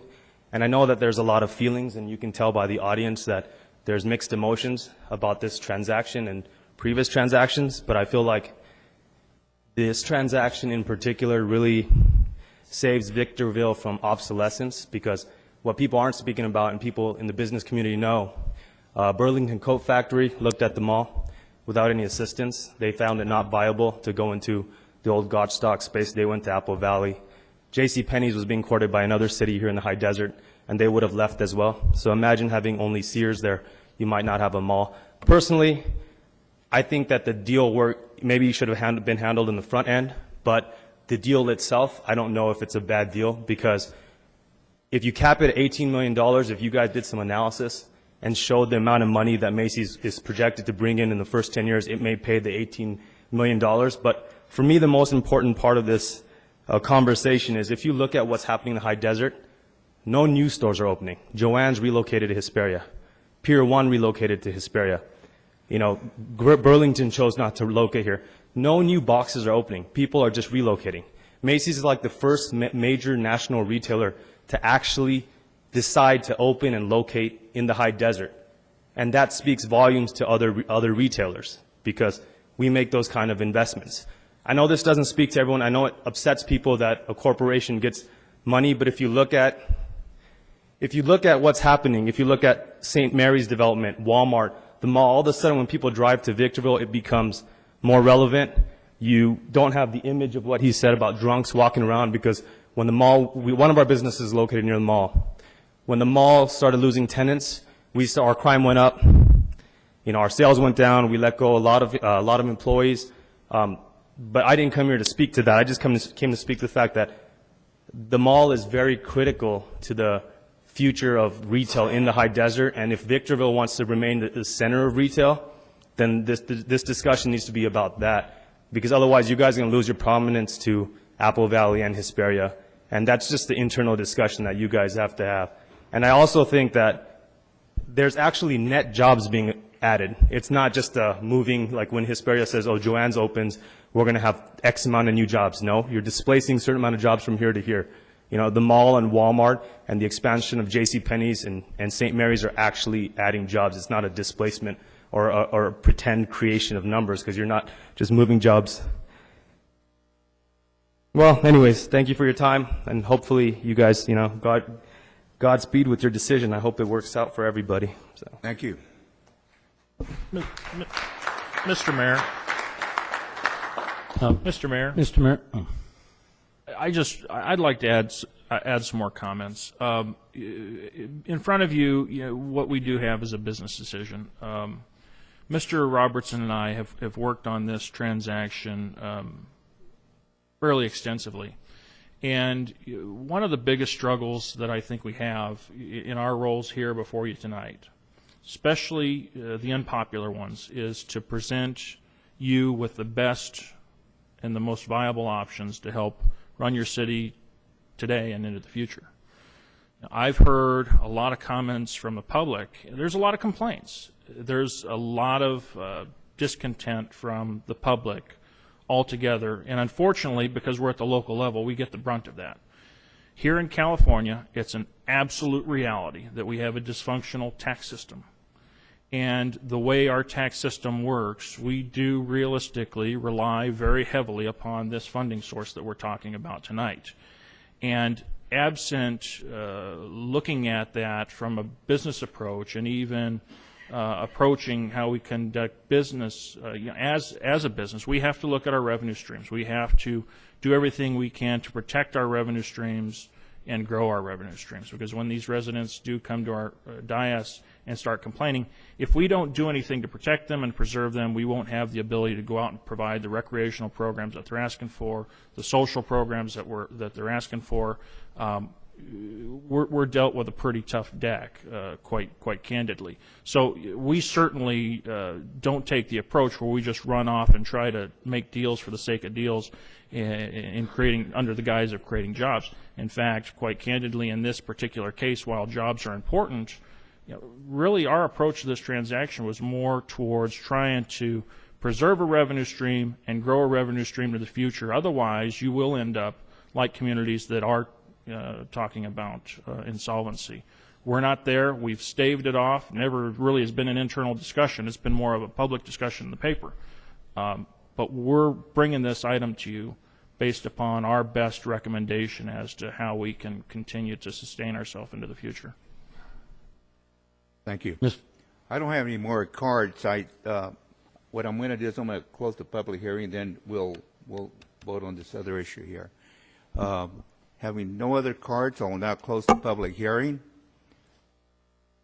And before we vote on item 11, Mr. Kennedy has a request. Yeah, I've submitted a revision to item 11, and I'm going to read it. And for Mr. Mueller's benefit, I'll read it slowly so he can capture every word. Because of a statement that was made by Councilmember Valles on a Facebook post in the last week, I'm not sure when it was made, I just saw it today, I think this needs some attention by the council. And I quote, this was her statement: "The council never agreed to this deal and didn't even hear of it until July 3rd after construction started. Doug and Keith expect the council to clean up their mess and ratify their backroom deal."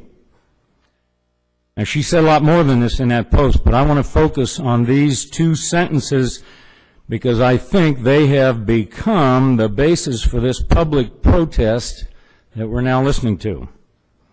So in accordance with the council policy number CP-11-02, I am requesting by a majority vote of this council that we agree to waive our closed session privilege and release for public inspection the following portions of closed session minutes and recordings.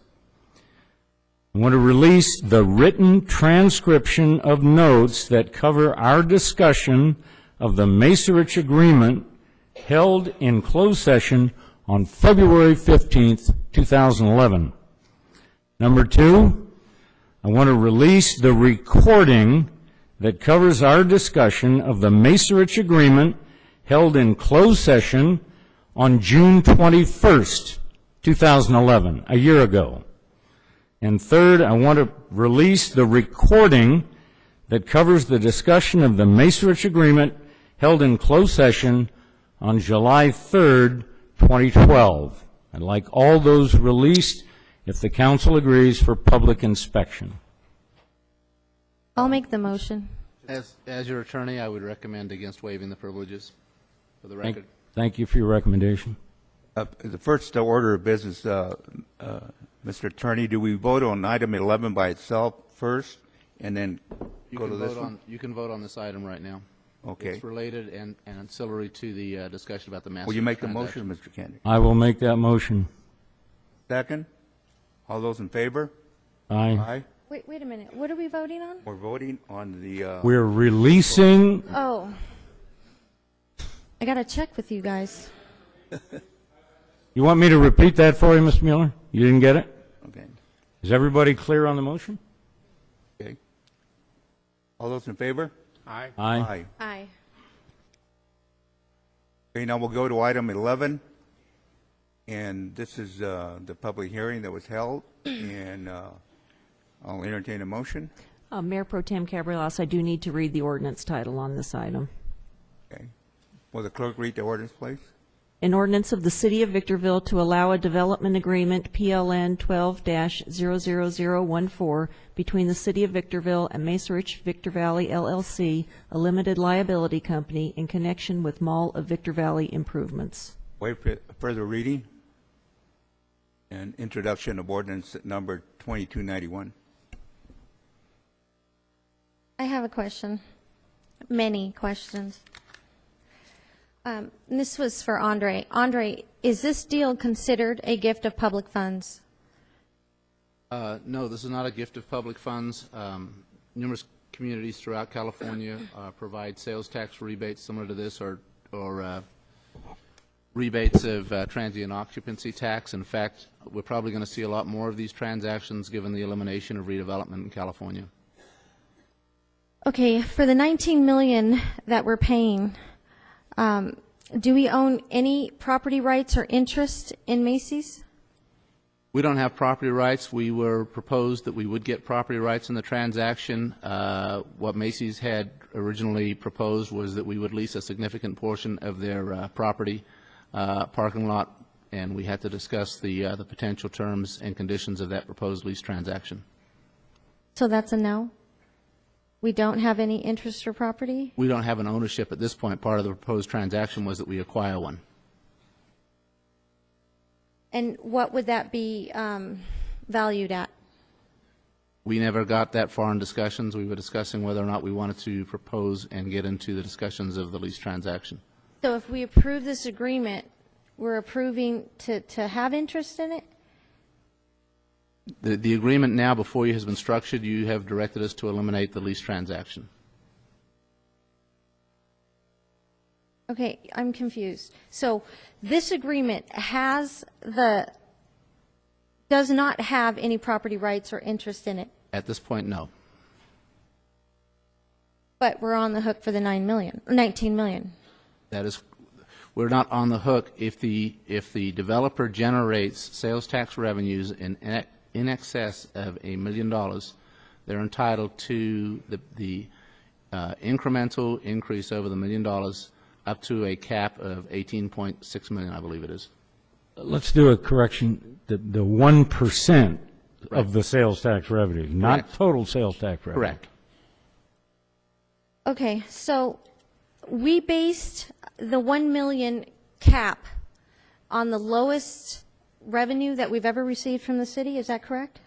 Rather than going a mid-range? I'd defer to Keith to answer the economics. That was established based upon what we're realizing currently. That's our current levels. What was our highest Highest in the city or highest from the mall? from the mall? As far back as I had tracked was 2006. And at that time, I think the staff write-up even identifies it. The staff write-up shows that in 2006, it was about $175 or $176 million gross, which would actually net the city 1.76 in sales tax, 1.76 million in sales tax. Okay. Andre, does this deal that we're giving Macy's to get them here, is this going to set precedents for other businesses to come to us and say, why'd you do it for Macy's and you won't do it for me? Well, that's certainly a philosophical question to be answered. The difference here, I believe, and the document addresses it, is that here you had a development project that had steadily declining revenues over a significant period of time. Certainly, you have the fear of setting a precedent, having sales tax users ask for the same kind of transaction, but that's up to the discretion of the council. So that's a yes, and then we could go back. Can they come back and sue us and say, well, why'd you do it for Macy's and not for us? They'd have no grounds to sue you at all. There's findings and determinations throughout this document and the ordinance adopting it that indicates the justification for providing it. This is essentially to eliminate what were deemed to be essentially the blighting effects of the mall being going downhill, essentially. And the fact that this agreement is coming before us now, but yet the construction's already started and money's already been invested into the project, is that normal for a city to do that? The timing is a little bit unusual, as the developer indicated. They took I would assume, I would call it a leap of faith based on representations and the good faith negotiations of the city. But my understanding is they have the ability to pull the plug on the project at this time and terminate, but that's their economic decision. Okay, and I guess this is for Doug or Keith, or no, this would be for you, Andre, since you have the malpractice insurance. The first time it was brought up, I guess, in June of 2011, is that right? June 2011? I'm not sure of the dates. The first time identified in the staff report that this item was brought to the attention was February 5th, 2011. Okay, the first time that it was brought up, was the deal that's presented right now, was that presented then? No, the deal has, as I indicated, has developed over time, including the fact that the city council was not willing to enter into a lease transaction for a significant portion of the property. Okay, so then the second closed session meeting that we had on bringing Macy's, was this deal that we have right now, was it in the second one? Again, the city has decided it did not want to do the lease transaction, or proceed with the lease transaction. So the deal before you tonight is the deal you're voting on. So This the is the first deal- time, the first time the city council saw this specific deal was July 3rd, is that correct? The actual deal that you see tonight was, the direction was given on July 3rd to do the transaction the way it's structured today. I believe And that so is that correct. was the first time that we saw this deal, right? I believe that is correct. Is that correct, Keith? The way it's structured right now? The way it's structured in its exact terms, yes. However, going back to June 21st and the evolution of the discussions that I've been sharing with the council in closed session, the direction had come to do a sales tax increment type transaction, and the type of transaction that we have in front of you tonight is the same structure that we discussed June 21st, 2011. There is one difference, and the difference is important. The difference between the June 21st, 2011 structure and the one that you have here tonight actually improved economically for the city. It actually got better. It actually turned out better in our favor and dramatically reduced the risk. So it actually improved from the concept of June 21st, but the concepts are similar. I think it's absolutely critical that we clarify this point. The first deal, and since the council has approved the release of those closed session minutes, I expect every single person in this room who's here because you think this was a backroom deal delivered to the council on July 3rd, I hope every one of you will take advantage of those minutes, read them, and listen to that. Because what you will find is that the deal proposed in February of 2011, the council said, no, it's too sweet for the developer, we're not going to do it. They came back with another one in June of 11, and the council said, no, it's too sweet for the developer, we're not going to do it. However, staff, if you will negotiate this deal, and we gave them the parameters, we're going to be in favor of it. The 4 members sitting in front of you were in that meeting. And when you listen to that recording, you're going to hear all 4 members discussing that issue, agreeing on that topic, and you're going to hear Councilmember Vias's aye vote, a voice vote in favor of that agreement if we could negotiate it. And that's the agreement that's in front of us tonight. And that's the one that was delivered to us on July 3rd. That's not So what. it is true. That's not Listen. what the attorney Everybody said. listen. Discussion here. Councilmember Kennedy, Mr. Mayor Pro Tem, I do need to clarify one thing. June of 2011, there was a four-member council.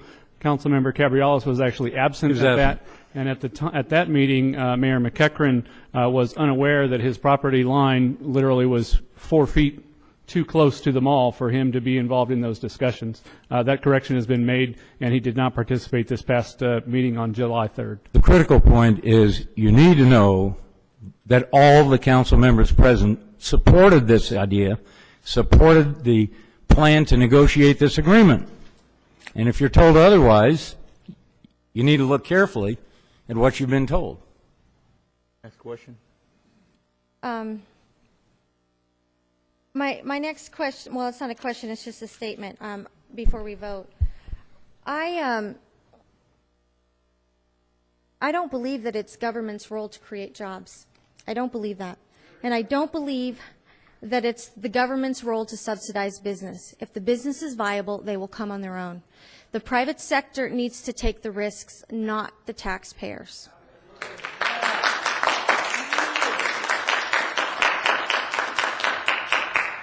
To start construction on that, I want to know, when did construction start? Was it before the second meeting? I don't know the exact date. Conveniently. So I think that needs to be said or told. I'm sorry, I have to interrupt. The conveniently comment seems a little over the top. He had no idea you were going to ask him the exact date of construction. There's buildings under But we construction. got people here that all should over know. this city. All over this city. That's fine, but you directed the question to Mr. Metzler. Perhaps someone from their development team knows the exact date of construction. But to act as if you expect Mr. Metzler or myself or anyone from staff to know the exact first date of construction for any project in the city on the spot is ridiculous. Well, you should know, especially when it's on tonight. Order. Your next question. Mike, I haven't been answered. Skip. You please answer for.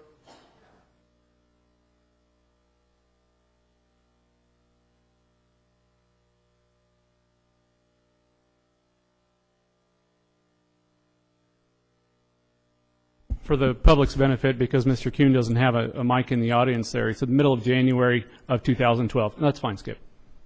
So that was before our second agreement, right? So you started in January of this year? And so it would be interesting to see when the permits were pulled from planning to do that. Were they pulled, or did you just start?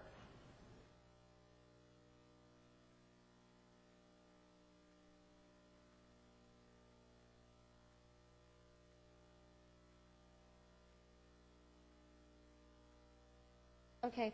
Well, again, I don't believe that it's government's role. If the business is viable, they take the risk, not the taxpayer.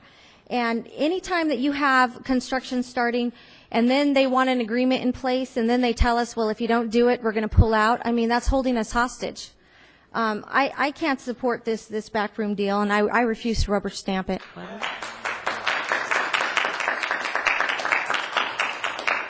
Are you done? I'm done. Okay. Well, first of all, there's no backroom deal. Order. There's no backroom deal. Mr. Kennedy just made a motion, and we all agreed to release all the transcripts and the recordings from the meetings that were held. And I implore you to please look at them, and you can get an idea and the facts of what really happened. Transactions like this occur over a period of time. I remember meeting with folks from the mall when I was the mayor, 3.5 years ago or so, just starting discussions. These things take time. We have a Macy's coming into the city of Victorville. They could have gone anywhere else, but they chose the city of Victorville. We have a mall that was declining. We needed an anchor that can bring it back up and bring those tax dollars back into the city, not just the sales tax, but the property tax, because the property will be improved, and that means property taxes. In addition to the jobs and the other businesses, surrounding business in the perimeters that will benefit from that. And so there's no backroom deals. Whatever you read, look at the minutes of the closed sessions, and you'll find the facts. Everything else is just people just exploring with untruth and not factual. So with that, I'll entertain. We have a motion to approve. Do we have a second? Okay. Motion by Councilmember Rothschild and a second by Mayor Pro Tem Cabrialis to waive further reading and introduce ordinance number 2291.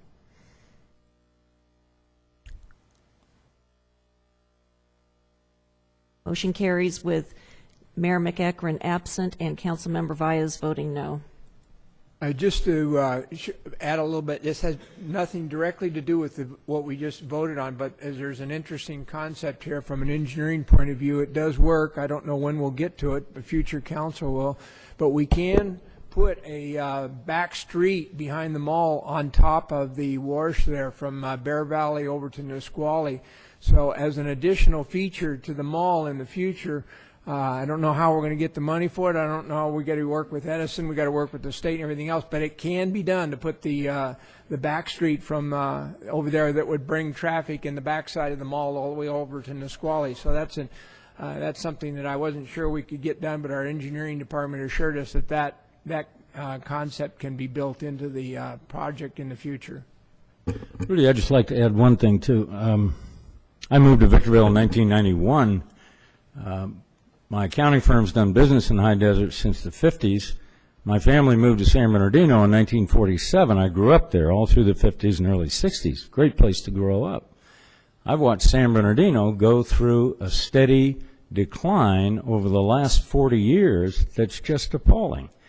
And to see the demographics, the economics, the flight of business, the deterioration of that Central City Mall and the deterioration of downtown San Bernardino is depressing. And I still have our main offices in San Bernardino.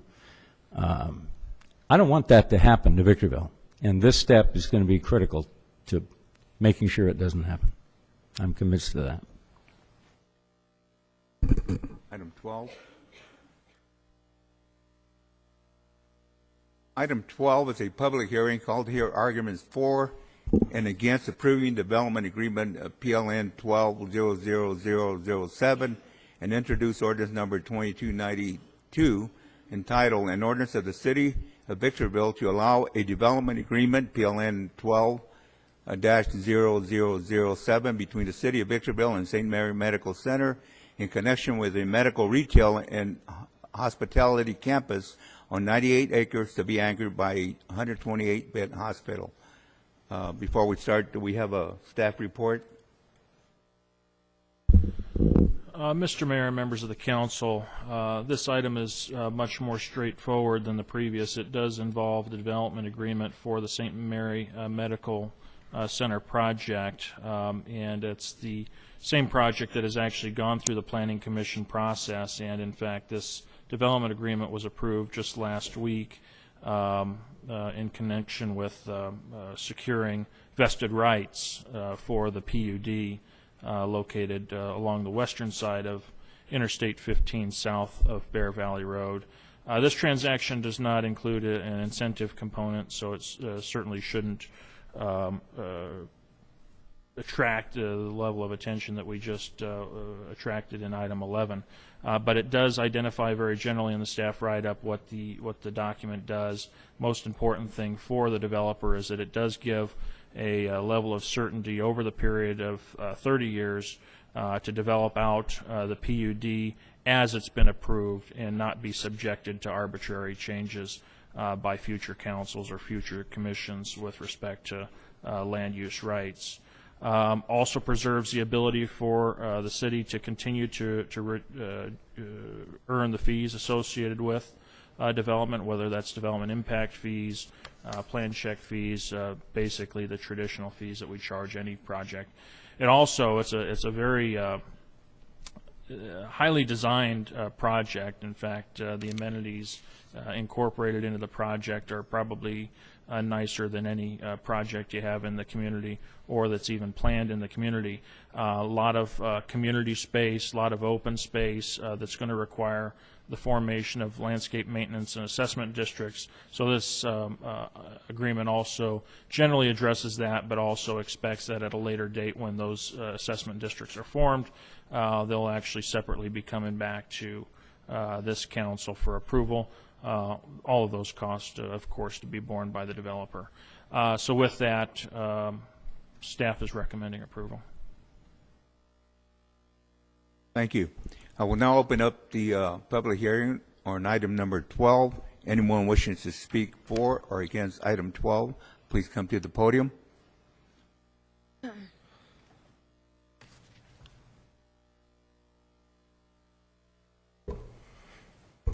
Hello, Honorable Mayor Pro Tem and Council. I just had a quick question, and it was just a question on process. I don't have nothing against the hospital being built, but I'm curious. What was the process in which St. Mary's was selected? Did other hospitals have opportunity to present ideas or concerns or a chance at the bid, or was it just St. Mary's approached them?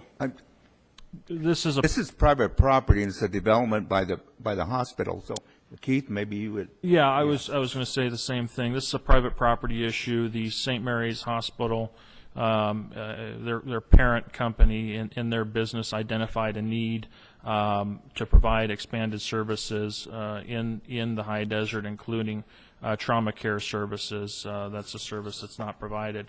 So they certainly saw a need for those level of services. To address the need for services, they had actually undertaken an acquisition of the same property. I can't remember the exact date, but it feels like back in 2006, 2007, and they've actually owned the property, planning for what you have here tonight. So not an issue where we actually own the property, where typically you might expect a solicitation. This is totally private property driven. I do know there's members in the audience here representing the hospital. I'm not necessarily sure that if they filled out cards, but certainly they can provide a much better detail as to the PUD and the planned project. No, that's fine. Thank you. And for the record, state your name and address for the clerk. My name is Hakeem Majid. Thank you. Anyone else wishing to speak for or against item number 12?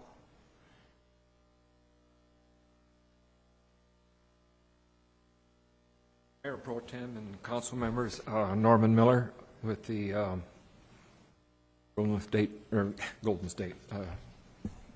Ad Hoc Committee. I just have one question. What's going to happen to Armagosa Road when the hospital goes in there? Because that, the best part of that road now is at Walmart's. The rest of it's just a two-lane country road type thing. There's going to be a lot of traffic on that road. And what kind of plan do they have for that? Let's see, we could have Keith answer that, or maybe Mr. McGlade. Probably Sean McGlade might be the best to address what he knows about the circulation at this time.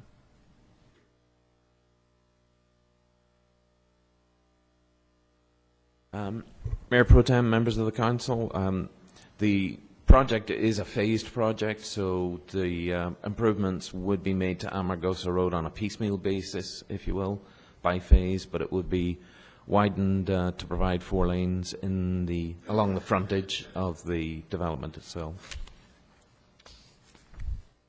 Thank you, Sean. Thank you. Anyone else wishing to speak for or against item 12? Hearing none, I will close the public hearing on item 12, and I'll call for the reading of the ordinance. An ordinance of the City of Victorville to allow a development agreement, PLN 12-00007, between the City of Victorville and St. Mary Medical Center in connection with a medical, retail, and hospitality campus on 98 acres to be anchored by a 128-bed hospital. Wait, further reading? Motion by Mayor Pro Tem Cabrialis, second by Councilmember Kennedy, to waive further reading and introduce ordinance number 2292.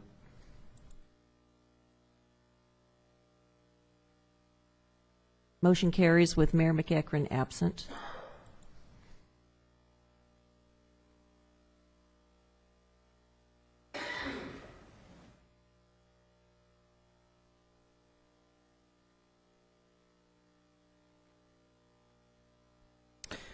Okay, we'll now move into agenda item number 13, which is the consent calendar.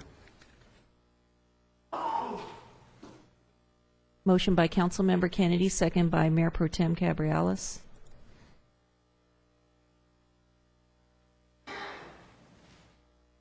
Motion carries unanimously.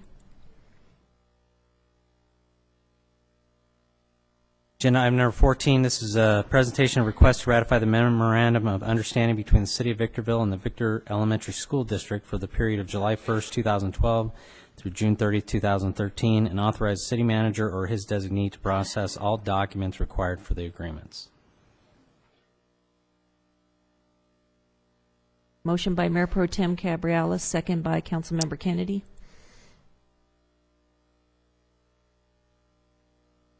Motion carries unanimously.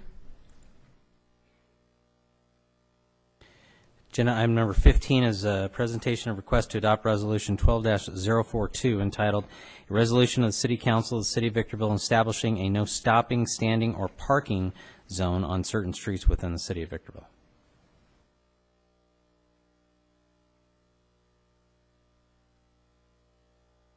Motion by Mayor Pro Tem Cabrialis, second by Councilmember Rothschild.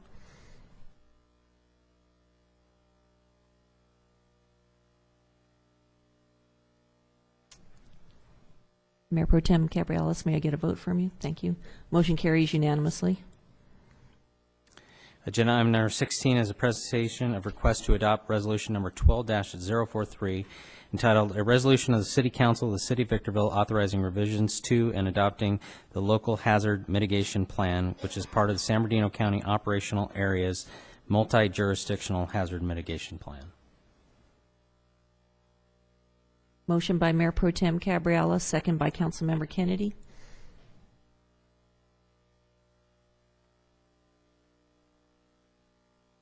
Motion carries unanimously.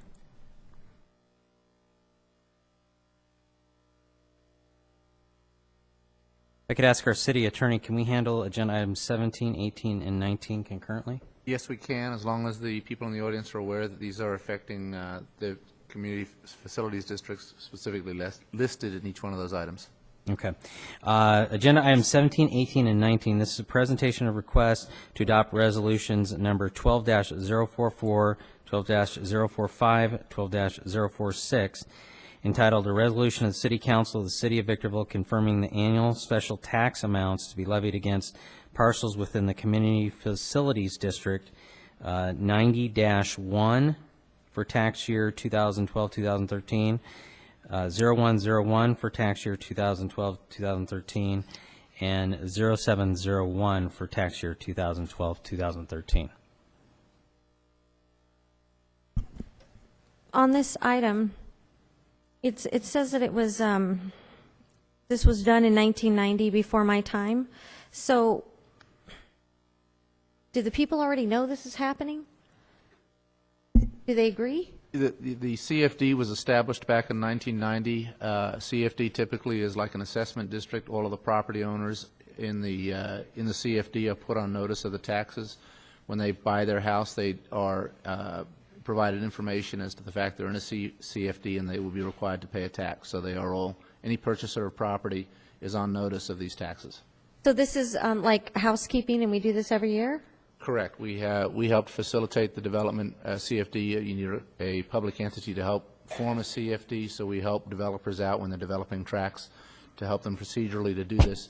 And then this is essentially an administrative act to levy the tax in accordance with what the agreement was. Consultants, right. Okay. But all the property owners are fully aware of this and have agreed to it when they purchase their properties. Motion by Councilmember Kennedy, second by Councilmember Rothschild. Motion carries unanimously. All right, agenda item number 20 is a discussion and possible action regarding the installation of stop sign in Old Town. I know we did get additional information on this tonight. Mr. McGlade, do you want to speak to the council on this issue? Mr. Mayor, members of the council, before you have a report provided by the engineering department If I could ask Tanya maybe to put up the slides. The particular request was to look at putting stop signs on 7th Street at A Street and C Streets. The city staff took a look at the accident picture over the past 11 years, in fact, and tried to establish a pattern of pedestrian-involved accidents at the two intersections. As we point out in the staff report, in the past 4.5 years, there have been no pedestrian-related accidents at either A Street or C Street. For a four-way stop to be established, the Manual of Uniform Traffic Control Devices has certain warrants that need to be met, and one of them is an accident picture that would be susceptible to correction by stop signs. The volume of accidents is rated at 5 accidents in a 1-year period to meet the warrant. Obviously, in 4.5 years with no pedestrian accidents at either intersection, we don't meet that warrant. One of the other warrants that is possible to meet is that if it already meets warrants for a traffic signal at that location, and it clearly doesn't meet the traffic signal warrants either. And the third would be if it meets minimum volume warrants. The interesting thing is that both A Street and C Street are one-way streets, but they're one-way away from 7th Street, so there's no approaching volumes from what would be deemed the minor street in this case. So it can't meet those warrants either. So unfortunately, I mean, the request for stopping traffic on 7th Street at C and A Streets, we can't support that as professional staff, as there's no side road approaching volumes. And so, you know, based upon the information that we were able to gather, that's not something that we would recommend. Okay, so did I understand you correctly that there's no bodies or injuries, so you don't want to do it? We're going to wait till then, or? What we have done is installed signs to draw the motorists' attention to the crosswalks. The crosswalks are clearly delineated on the ground, but in order to enhance that, we have installed additional signs which are a luminescent yellow color that point to the location of the crosswalk. And we're planning to then also install signs at either end of the Old Town area to draw the motorists' attention to the fact that there are pedestrians crossing. Watch for pedestrians, with some flashing lights to draw their attention to that. So you did that since Ms. Powers came up and complained? The sign or the study? The yellow signs? Yes. So from the time that she came up, you put those signs up? Yes. Okay. And so having the stop sign, are you saying that legally we can't do it, or you just think professionally we can't do it? You don't want to do it? Well, I'm not a lawyer, but certainly for us to deviate from what the Manual of Uniform Traffic Control, and that's a statewide, 50 statewide adopted standards, we need a very, very good cause for doing that.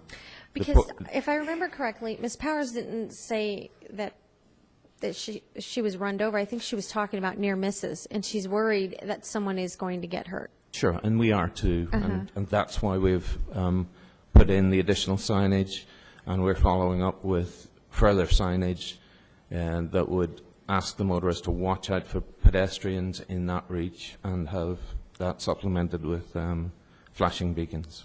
I've taken notice of 7th Street since these complaints have been, and people do go very, very fast. I think it's just a matter of time that somebody's going to get killed or hurt, seriously hurt. And I would like to ask the council to, despite the staff's professional recommendation, that we consider, saving a life and putting up the stop sign. Mr. Mayor, if I could explain one thing, perhaps a little bit less like an engineer. Try to translate engineer speak a little bit. Tanya, if you could put up the slides again. Specifically, I think it's the second slide, the C Street. I think it shows that a little bit more clearly. Essentially, if you're traveling down 7th Street, and if we were to put a stop sign at C, you would pull up to that stop sign, and there will never be any cross traffic because there's no traffic approaching 7th Street. You can turn right and go down the one-way street, or you can turn left and go down a one-way street. So there'd be no reason for a stop sign, which is there to control traffic. If there's an issue for pedestrians, that would likely, and this is why the standards are there, that would likely more so endanger the pedestrians because traffic over time learns that there's no cross traffic and there's really no reason to stop. It gives the pedestrians a false sense of safety from that stop sign, and actually studies will show that it makes the intersection more dangerous, and that's why the standards have been developed for all cities to follow. Well, in that case, then I withdraw that. And I appreciate with the yellow signs, but I don't want anyone to get hurt, so. None of us do. Say it again? Yeah, thank you, Sean. Okay. Barbara?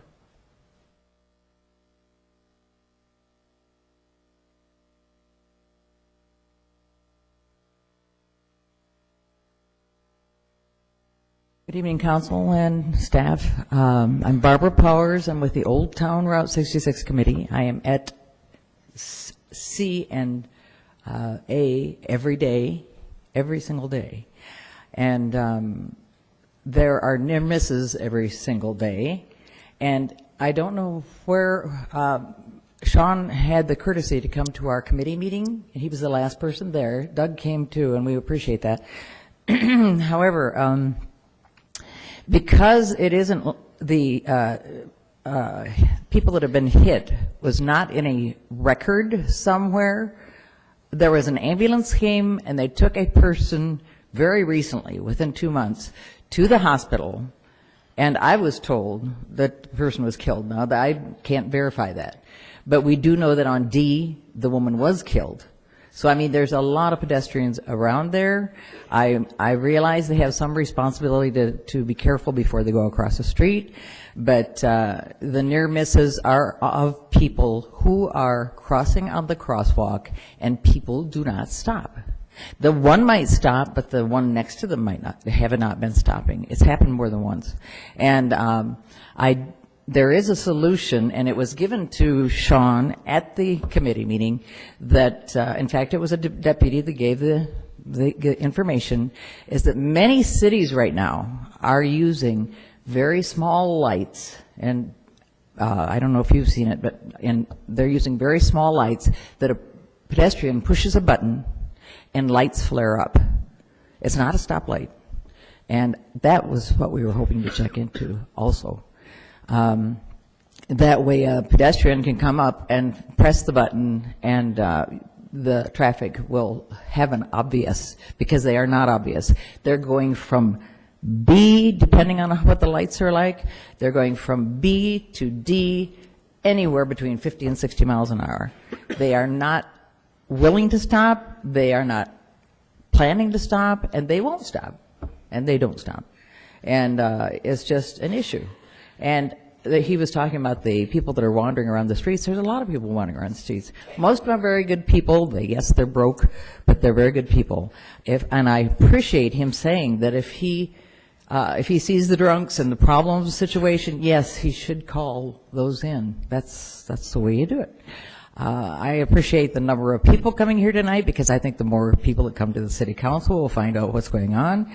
And the other issue is coming up in a minute, and we'll go into that. But I would like to have that checked into.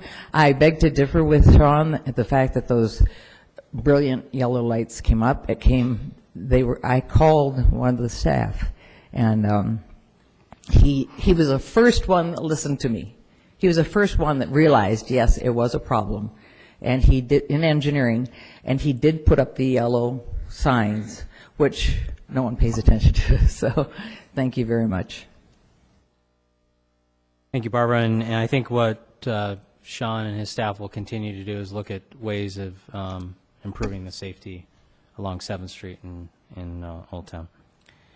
Can we ask that they come back with a report on those flashing lights? I'm fine with that.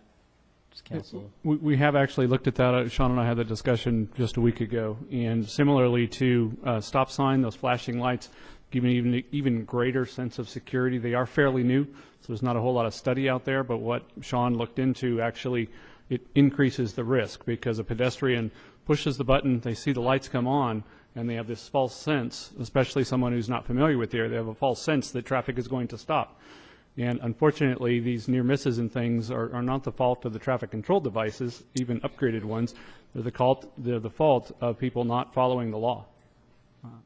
That's really the bottom line is additional enforcement, may help with that situation. And I think we could probably survey this room, and I'll bet everybody sitting in this room, including me, lives in a neighborhood where people drive way too fast. I live off Burning Tree. I'd like to put 5 stop signs on Burning Tree to slow. I'd like speed bumps. I'd like to do a lot of things. But at some point, our engineering staff has to come up with ideas that make sense, that are workable for the city.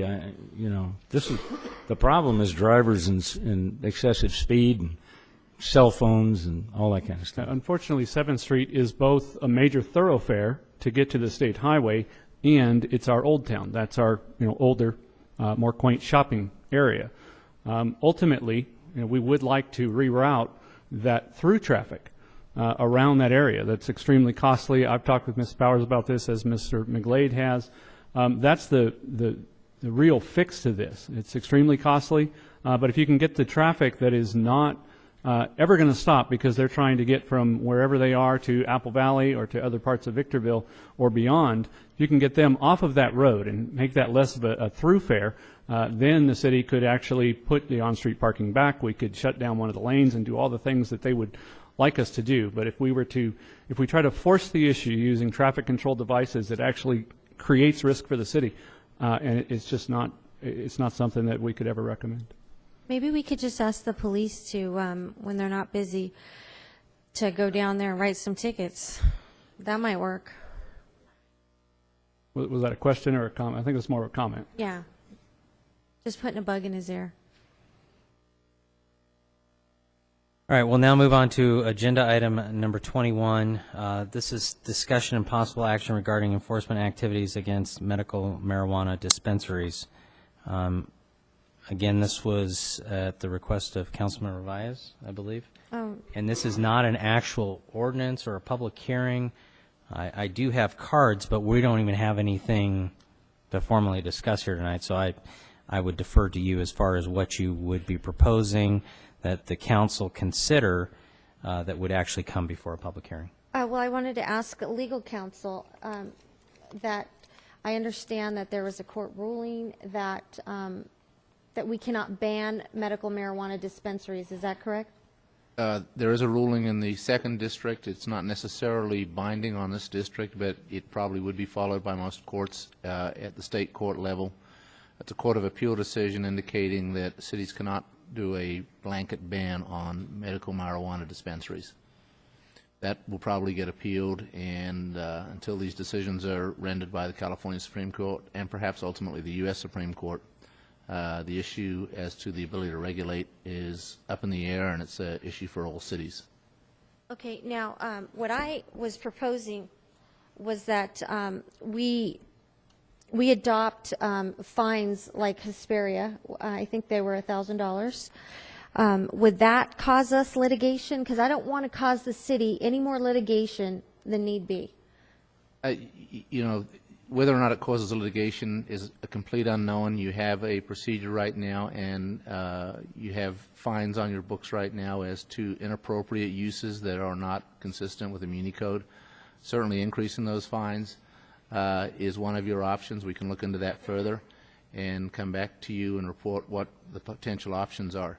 And then the other thing I wanted to do was to tighten up the regulation so that it makes it more difficult, or that our code enforcement understands the priority. That absolutely something we can come back to the council with. We can look into the ability to tighten up the rules as they exist in the Muni Code today.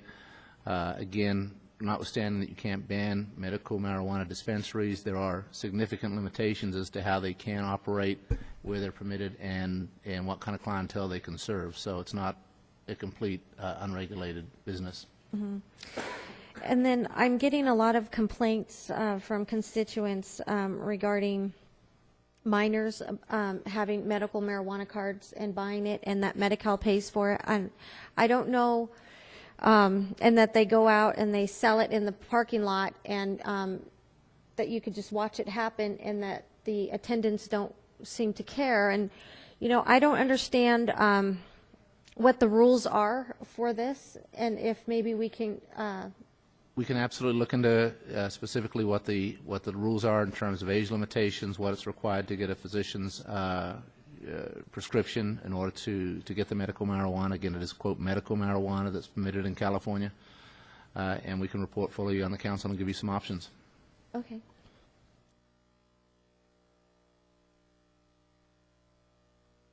Webb, you wanted to address the council. Again, this is not a public hearing, and as the mayor, I have the ability and the discretion to not open this up to the public because we are not voting on anything tonight.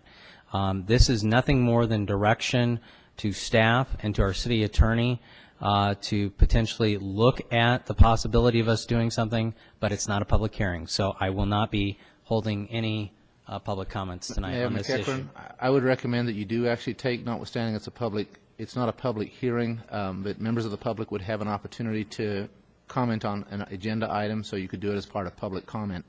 And had the participants in the audience not known that they couldn't do it at public comment, that's probably why they deferred to this item. So I'd recommend you at least listen to them. Well, this is one of those areas where I disagree with our city attorney, so. Mr. Webb, please be quiet. Otherwise, I'm going to have you thrown out of the council chambers. Good. Leave. Thank you. Mr. Webb? Mr. Mayor, council members, just to give you some background information for your future discussions and consideration. We currently have enforcement cases open on 9 known marijuana dispensaries at this time. We respond to complaints and calls, and all of those have been called in, and someone has complained. Not to say that's all we have in the city. That's all that we have currently cited and are being fined. Breakdown of the fines. The way our fine schedule, we increased our fines about 2 years ago, almost 2 years ago, year and a half ago. Currently, the first offense per section is $100. The second fine after 10 days is $200. The third fine is $400, and then it doubles after 30 days. In the case of marijuana dispensaries, we're currently citing them on 5 sections of the code. So that's actually $500 for the first citation or the first fine. 10 days later, it goes to $1,000. And then 20 days later, it's $2,000, which is $3,500, and a month after that, it doubles to $7,000. So we currently have fines on the books, and we are fining, and all of the 9 dispensaries have been cited and are currently in the fine process. Do you know if they can sell marijuana to a minor? No, well, they actually, according to our code, can't sell marijuana at all. So what's allowed and what they're doing are 2 different things. However, as you know, money's no object, so they will pay the fines. So we can increase the fines and they will pay the fines. But our fines, we have decent fines right now. The concern that I have with raising the fines, because as you said, we are citing so many sections that they really add up to other communities to the $1,000 and more.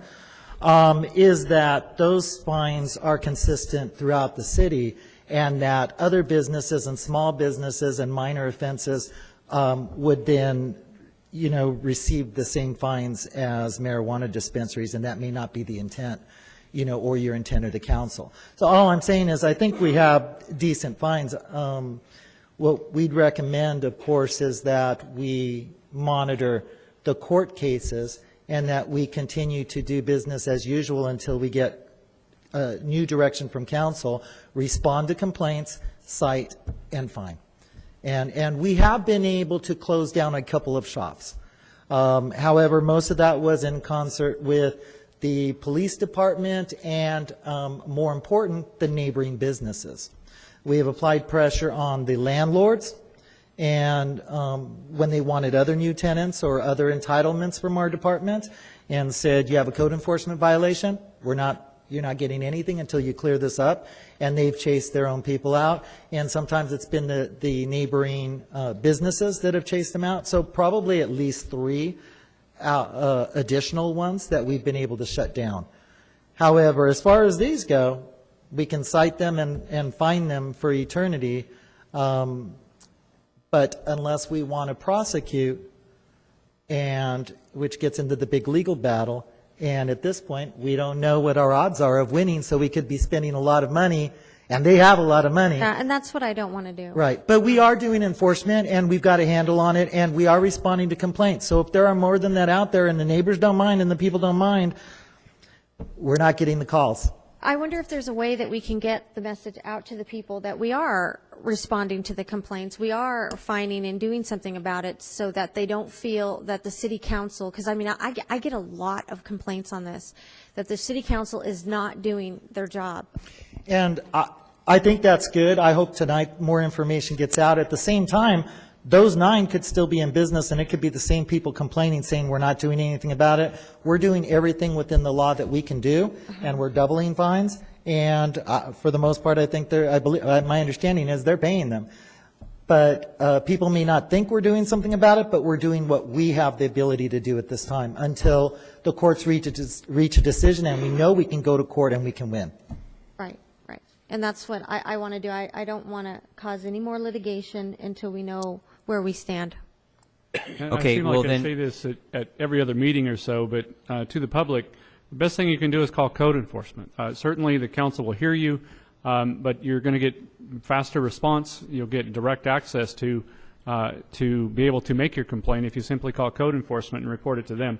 All the council member really can do is forward your information to code enforcement, and it's easier and faster for you just to simply make that phone call yourself. And I'd like to ask Captain Yoder if, because Rudy was saying that he feels that when I get these types of complaints about children buying the marijuana, is that something that I should say to them to call the police? I mean, will you guys respond, or can you do anything? Like code enforcement, unfortunately, our hands are tied also. We'll respond to any call. So, again, there's not a whole lot that we can do either as far as law enforcement. Do you know if it's illegal for a minor to buy it? Minors are issued a card, just like anybody else, and they do have a legal right to purchase. Okay.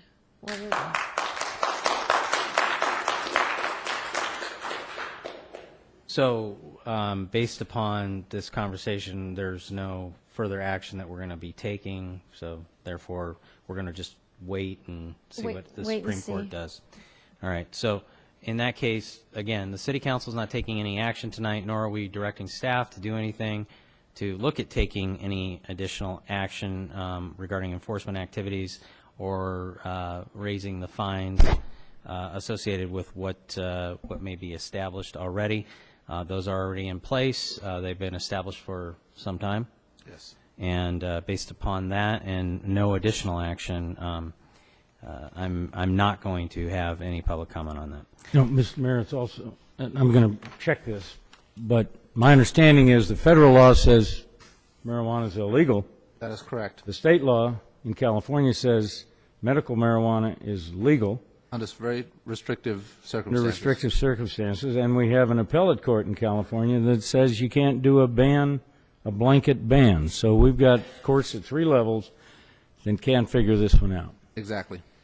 And unfortunately, like it or not, whatever opinions are on the product, perhaps the Supreme Court and John Roberts will have to opine on this issue eventually. All right, agenda item number 22 is request to appoint a voting delegate for the League of California Cities annual business meeting on September 7th, 2012. I'd move to appoint the mayor.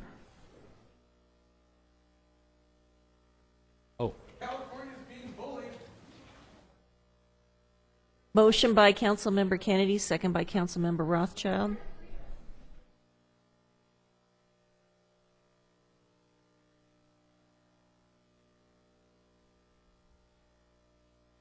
Mayor Pro Tem Cabrialis and Councilmember Valles. I need a vote. Brian, you always pay your own way to go there? Yes, if I do end up going, and I'm not completely sure that I will be going at this point, but if I do end up going, I pay my own way. I've always paid my own way. I appreciate that. Oh, doing nothing is what they wanted. Motion carried unanimously. I'm sorry, what Councilmember Valles asked me, they've appointed me as a delegate to the League of California Cities annual business meeting on September 7th of this year. In the past, I have been appointed as that. I've served as the representative to the League of Cities, and I have always paid my own way since I've come onto the council. That's what she was asking. And I said I appreciate that. Thank you. Council committee reports. I'll start with you, Ms. Valles. I don't have anything. Okay. I don't have anything either. Rothschild? Nothing. And I don't have anything either. I was actually on vacation last week during Sandbags meeting, but we do have our Mountain Desert Committee meeting this Friday. All right, we'll move on to discussion and possible action regarding items for the upcoming City Council agenda. Mr. Rothschild? Kennedy? Yeah, I have three things. And this is based on the July 8th report in the Daily Press, an article where all of us responded to greater or lesser degrees to the grand jury report. I read them carefully. There were two particular statements made by Councilmember Valles that concern me. I believe that people in our city read that Daily Press and they assume that whatever is in it is true, and anybody who speaks for the council or speaks as a council member would only give you the correct facts. I believe there were some serious problems in those statements, and I'd like to ask these items to be agendized so we can get a full public understanding of what the facts are.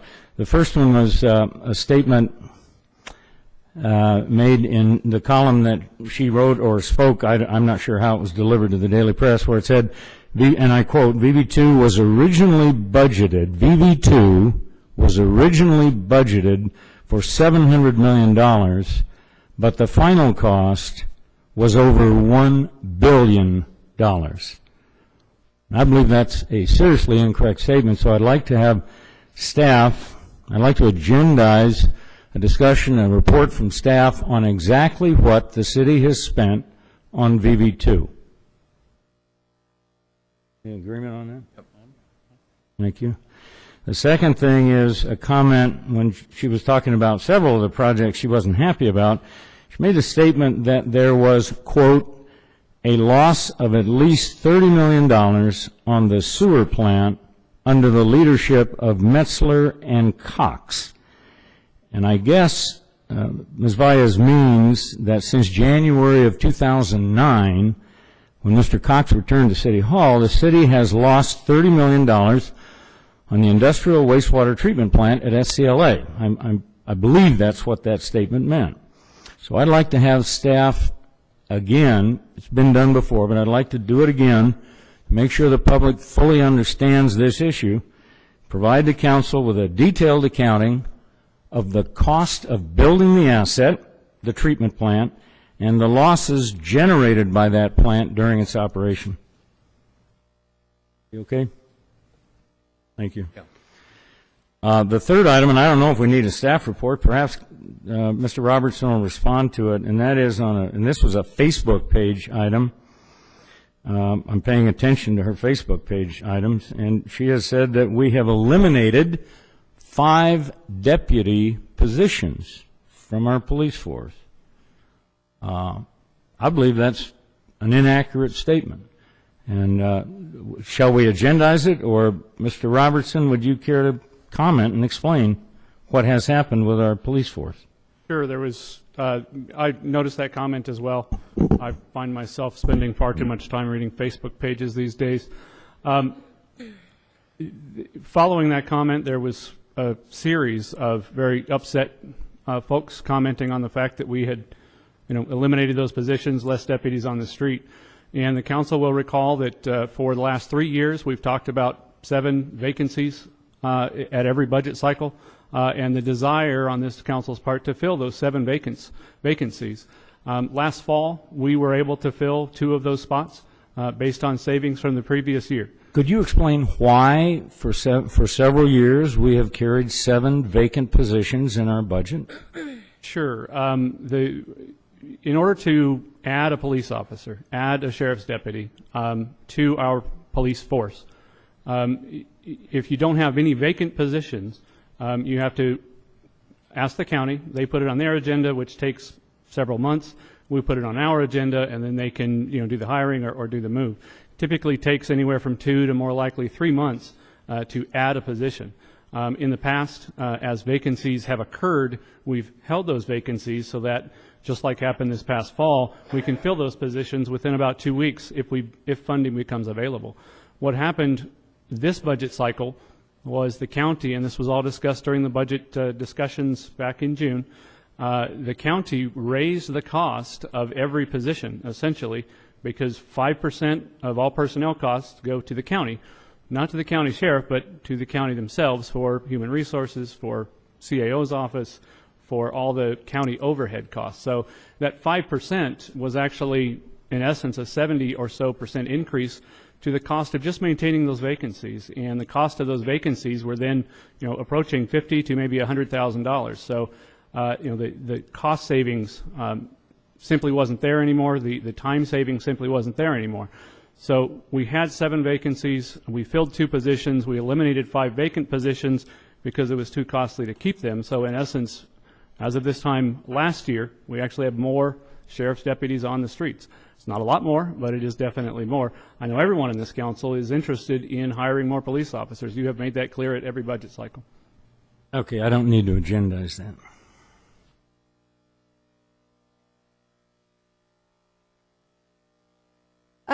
Okay, so basically what he said in a whole bunch of words is that we're down 5 positions. They don't fill behind them, and then they just eliminated them. So we are down 5 positions. Thanks for clarifying. Yeah, the 5 vacant police officer positions were not providing a whole lot of public safety because they were vacant. That's right. So now we don't have them because you never filled them.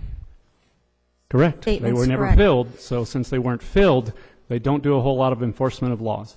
That's right. And we're down 5. Okay. Yes, we can all do math. The green tree, I think it was Jaime Rios that brought it up. I had it actually on here because I've been receiving complaints not only from him, but actually family members of that the homeless, I don't know if they're homeless or they're drug users, but they're just camping out on the lawn on 7th Street and Green Tree, or Palmdale and Green Tree, and they're right under the grass. And they don't see, the police don't see, they just drive right by, and I'm concerned that, and my kids have told me that they saw them actually using drugs under there, and I don't understand why they pick that area to camp out at, especially when there's businesses all around. So I would just like to know, maybe in the next agenda, a presentation on, and I'm noticing a huge amount of homeless people on D Street. It's to the point where I don't even want to get off on D Street anymore. I feel uncomfortable, and it's getting worse, and I don't see anything law enforcement wise going on down there to clean the place up. And they're just walking around with brown paper bags and just drinking openly. It's like a big drunk fest down there, and it's very concerning. Mr. Mayor, members of the council, it's not illegal to be homeless. It is illegal to drink in public. I would encourage anybody, if they see a law being broken, that they report that to the Sheriff's Department. We've talked most of the spring about the issue of the homeless, and I've committed to this council, I've committed to the folks from the Old Town Business Owners Committee, that we will be bringing the homeless issue to a workshop setting this summer. We need to get through the budget. At this point, I need to spend more time providing the actual response to the grand jury. What appeared in the paper was responses to a series of questions that they asked. They didn't ask us necessarily our opinion. You all know this because you saw the questions. So that was not the public response to the grand jury report. That's something that I'm working on now when I'm not reading Facebook pages. And I would very much like to get that report done and then focus on a couple of issues. One is the street lighting district, and another one, because I've made that commitment, is the homeless issue. So I appreciate the fact that you want to agendize it for the next meeting. It is coming this summer, I promise you that. I'm working actually with Mr. Ken Anderson from the First District Supervisor's Office to identify all the appropriate players, all the appropriate groups that will make for a very healthy discussion on the issue. Okay. And then the other item is that I'd like to agendize how closed session is taking place. Right now, when we go into closed session, we just get a lot of lip service and a lot of talk, and we don't get the actual agreements in hand so that we can study them beforehand and then go home with them so that we can keep them on record so that we see all of that. And then another thing is that when they're recorded, the city clerk is just recording them with just a small tape recorder. And so there's like the process that this meeting is being videotaped. You made comment one time that it was through the Granicus system and that nobody here can ever change that. You guys don't have the authority to make any edits or changes to those tapes. Once they're in there, they're in there. Is that correct? Not exactly. We do have some feed at the beginning or the end of the meetings that we can trim off, but generally speaking, those files reside at Granicus. And I think for integrity process or something that we come up with another system of recording those meetings so we don't have any issues. And I'm concerned that we're not provided the materials in there. And I noticed that these votes go very quickly. Like Andre talks. Keith talks, and then everyone's like, yeah, so I would like to have preparation before and then to be able to keep the documents because I noticed that you guys keep taking them from me. So that's what I would like to agendize. We actually usually retrieve the documents to protect the council members from inadvertent disclosure because they are closed session discussions, and if you inadvertently let one go, you can create liability for yourself and members of the council. So that's been the policy.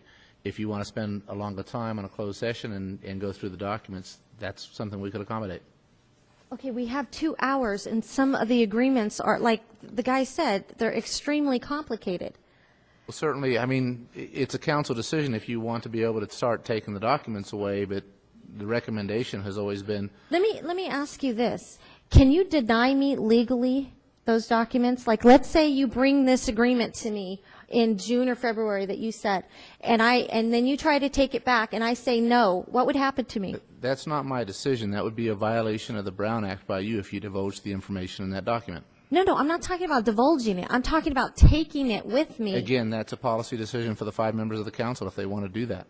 But what I'm saying is that if I'm making a decision for $19 million, I think that I have a right to keep those documents so I can prove to myself or to anybody out there later on that this is not the agreement I was given. The council has adopted a policy of essentially not providing and letting the council members take the documents home. If you want to change that policy, you can do that, but it creates a risk for all of the council members. So are you saying that I am being denied my right to these documents? I'm saying it's a council policy to whether or not you waive the privilege of closed session. It's the entire council that has to make that decision. Andre, if I could clarify, I believe that's in individual council members' discretion, because it is my understanding and recollection, and I won't speak to specific issues, but documents have been taken out of closed session by certain council members at their own risk. If you want to do, if this council is okay with that, that's totally up to the But no, that's already occurred. The most recent policy I'm aware of is that the council has always returned the documents.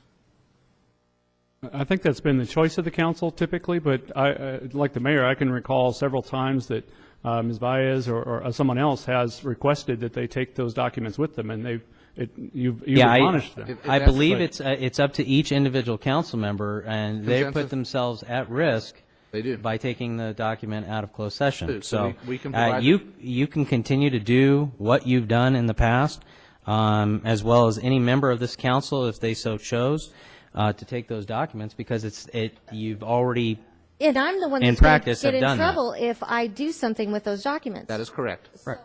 So, but my thing is that when these agreements are given to us, they don't give us physically the agreements. We're just hearing it in like a 5-minute span. So, I mean, can I say to you, I am not going to vote until I see the agreement and I have enough time to review the agreement? I get the sense that the council's okay with doing it that way. It's going to be, the onus is going to be on you as the individual to protect the confidentiality of that document. So I will get the agreement when the, whatever's on closed session that you want me to agree to, I will have that document in my hand when I get this book. You'd get it provided at the commencement of the closed session. You can take it with you after that. Okay, well, that's my problem, is that we have 2 hours and some of these agreements are very long. I understand that. What I would recommend then is that we agendize a subsequent closed session after you've had a chance to review the documents. So then I'm going to delay it a whole 2 weeks. So wouldn't it be just easier to give it to me ahead of time, even if I have to pick it up and physically take it from you? Council's okay with distributing documents prior to that, I will do that. And if I do something, have me arrested. I'm trying to remember, I'm thinking back a year and a half, and I'm trying to remember how many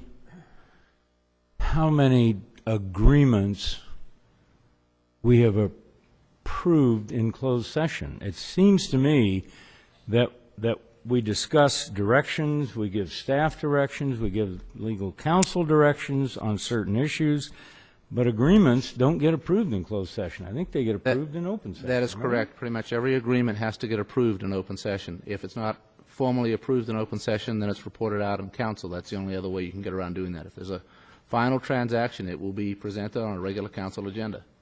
And I understand that. And that's when you vote on it, as you did tonight. Tonight was when you got the development agreement. It was at the Planning Commission. It's been on part of the agenda. That's when you get to vote on it.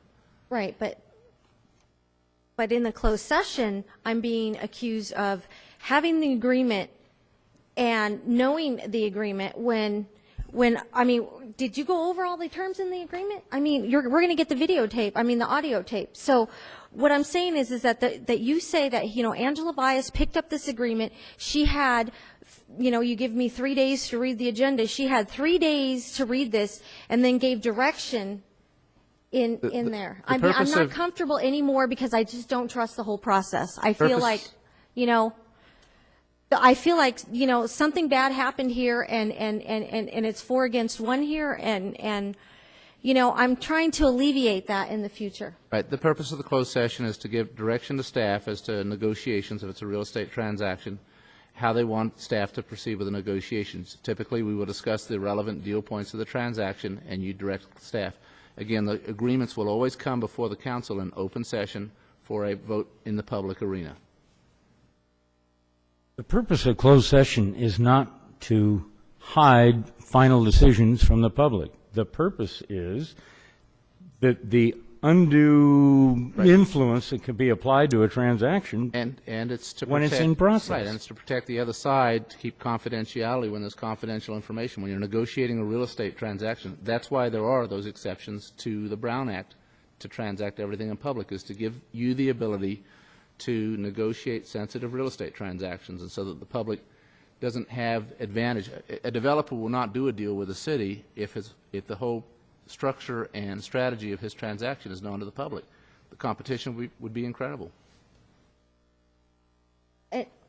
I'm just asking for the documents ahead of time so that when I go in there and I give direction, I know exactly what I'm giving direction on, and then the rules can't be changed later because I got the proof that this is what I was given on this day, and there'll be no misunderstandings. Okay? We can do that. You say no, Rudy? I said, this, when in closed session, and of course, you're going to get we released a closed session for this particular project, but there was negotiations going on. There was a spreadsheet You looked at it. We all agreed, hey, that's pretty good. Go back and put in the agreement. The agreement was in your packet. The whole agreement was there. After, okay, you guys are saying that I gave direction to an agreement that I never saw in closed session. You can come up with the spreadsheet, but you took it back from me. We didn't vote on the agreement for the closed session. We voted on some of the According to the points. staff rec, it was unanimous. It wasn't the agreement. It was the To spreadsheet. continue negotiating with Macy's, because we want Macy's here, but I didn't think I was signing my life over for 28 years, you know? In connection with these, the specific transaction, it is approved pursuant to an ordinance. This evening, all you did was introduce the ordinance. You have another 2 weeks before you have to finalize the transaction and vote on approving the ordinance. So if there are concerns and issues in this type of transaction, you still have another 2 weeks. It has to come before the council again.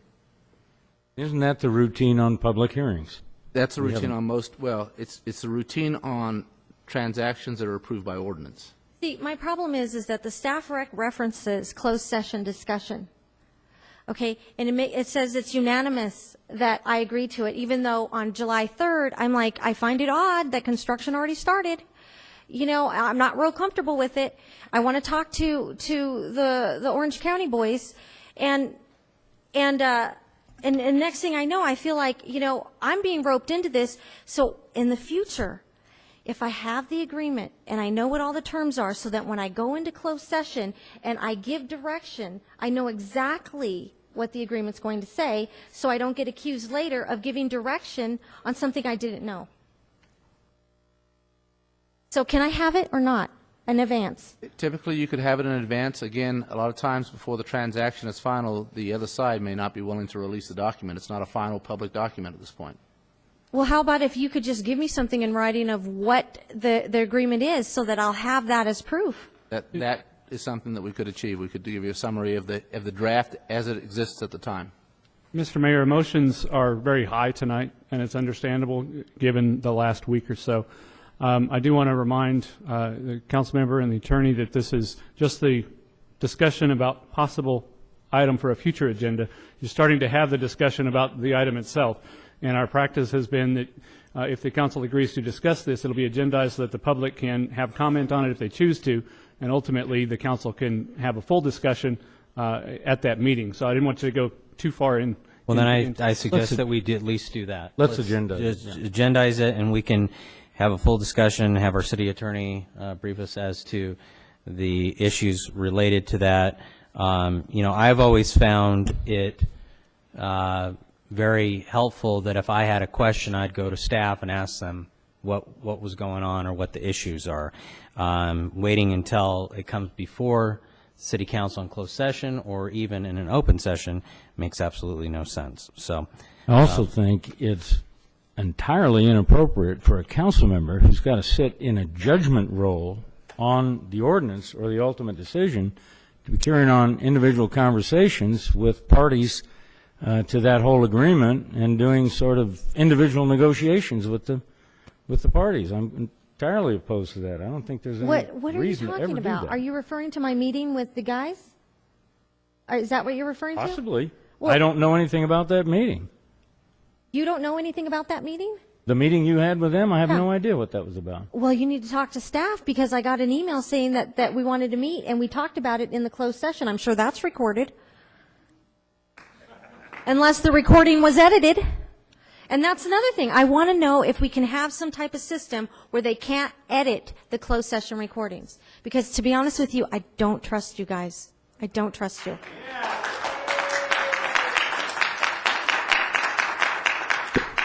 You know what, Angela? We don't trust you either. Good, good. You shouldn't. You shouldn't trust me, because I'm always going to do the right thing.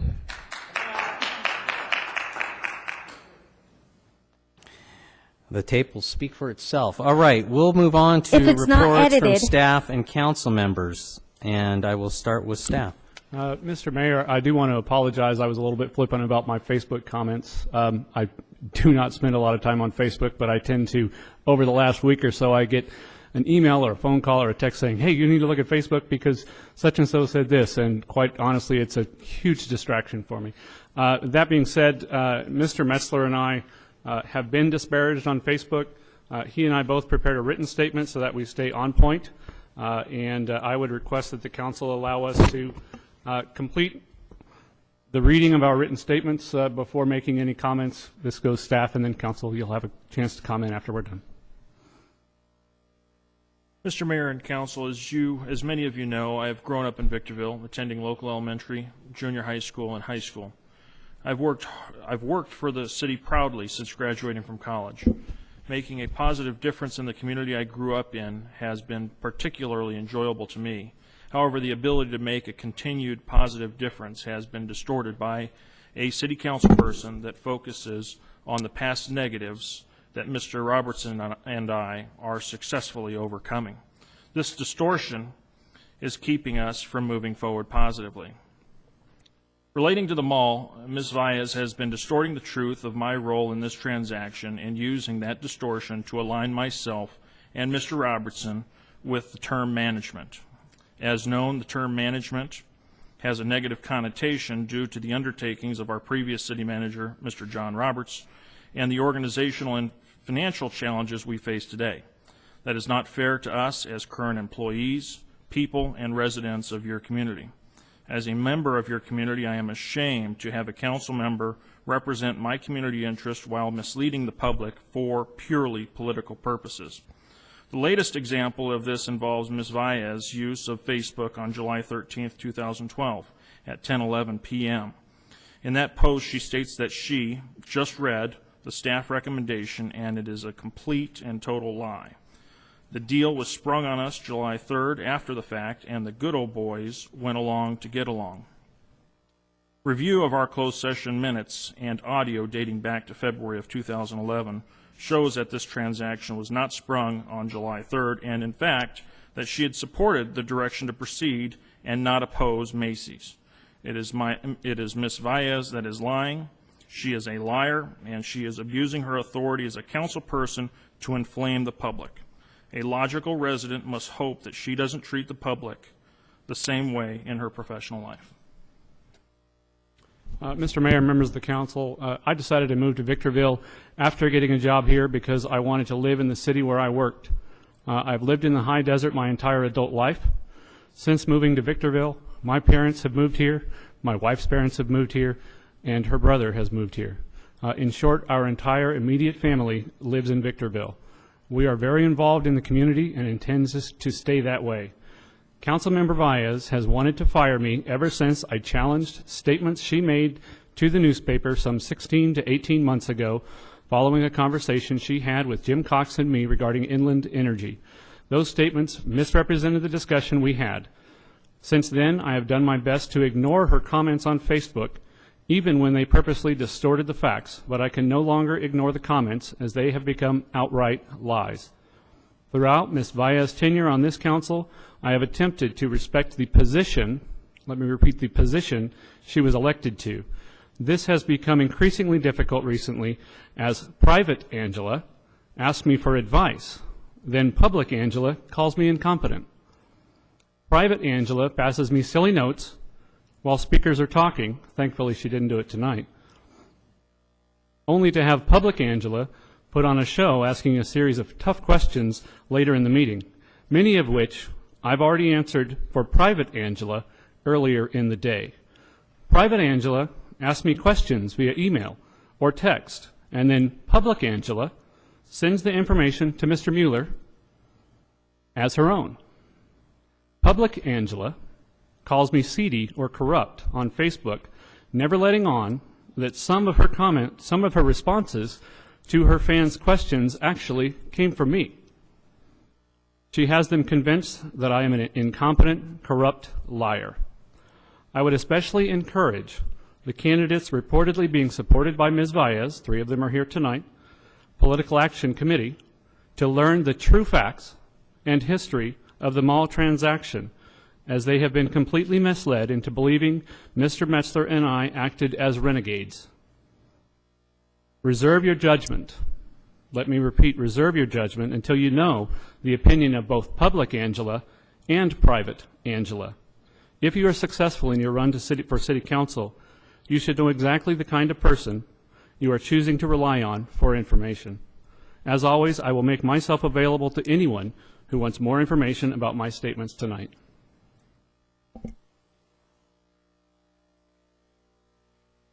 Well, to address Keith's comments about having worked here and not been a part of it and concentrating on the negative, well, I wouldn't concentrate on the negative if it wasn't continuing to happen. The same mistakes are being made over and over again. And as far as Facebook is as far as concerning Facebook, I have a right to my own opinion, and I believe that you have destroyed this city. You make the staff recommendations for this ignorant council to approve. This is a lay council. They don't have any expertise in anything. Rudy, what do? Put out fires? You sell insurance? You know, I mean, you're a math teacher. I mean, we need reliable, competent staff to do the research. Just like, what did you do last time? You let go of the fire department, and now you just found out that we have to pay the CalPERS back? I mean, that's the kind of ignorance that it should have been to the council at the time of that staff rec, when you wanted to get rid of the fire department. But that's what this city has relied on, is your ignorance, and I am going to make sure that every single person in this city understands how incompetent this council has been with their tax dollars, so that they never vote for them again. And, you know, this is the first time in the history of this city that you finally have somebody up here that's willing to stand up to these good old boys and the abuse, and I will continue to do it. You will not take my First Amendment right away. I will continue to speak out about how I feel about you and your management style. So you better bet that you're going to hear more from me.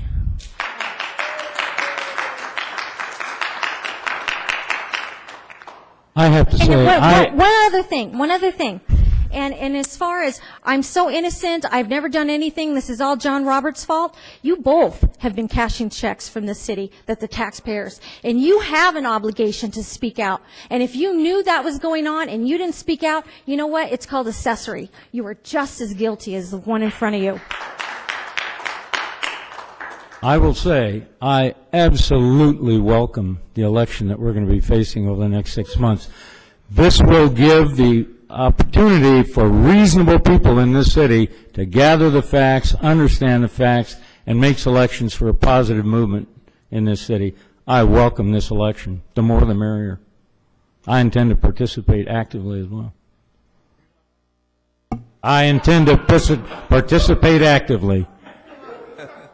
We're all up for election ultimately. That means he's going to run more good old boys. Well, you know, I don't look at Facebook, but I guess there's some misinformation going around, and but you know, I'll state my statement was that you're a liar.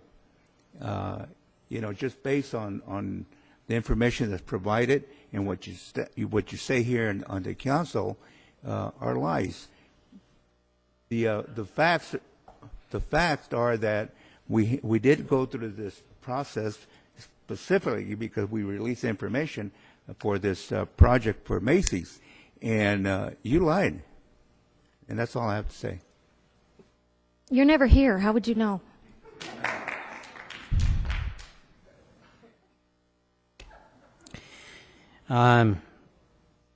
You know, unfortunately, what has happened tonight is not healthy for this city, and it's a sad day.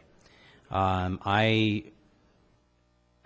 believe that at some point, you know, you have to get to that idea that you're either going to work with staff or you're not. And obviously, Angela, you've never gotten to that point, and you're not going to. So that's your choice. That is not the choice of the remainder of these council members up here. If I have a question, I go to staff and I ask them. It's as simple as that. And that's what we're all supposed to do. If we have questions, if we have concerns, if we have issues with whatever is coming before this council, we're to go to staff. You've alienated staff, you've disparaged staff, You've basically put down everybody that works for this city. You being in the position you are in a government agency, you should know full well that government employees have way more rights than the private sector, and I am very concerned for you as you move forward because I think there are several people in the city, based upon comments, disparaging or otherwise, that you have made against them that would have legal action to bring against you. And you know full well, being in a finance, human resources position in a government agency, that government employees have way more rights than the private sector. I mean, where I can hire and fire as I please in the private sector, you can't do that in the public sector. And so the way you attack staff, the way you say staff is incompetent is just not healthy for this city. We have churned things around. We have a balanced budget with a surplus.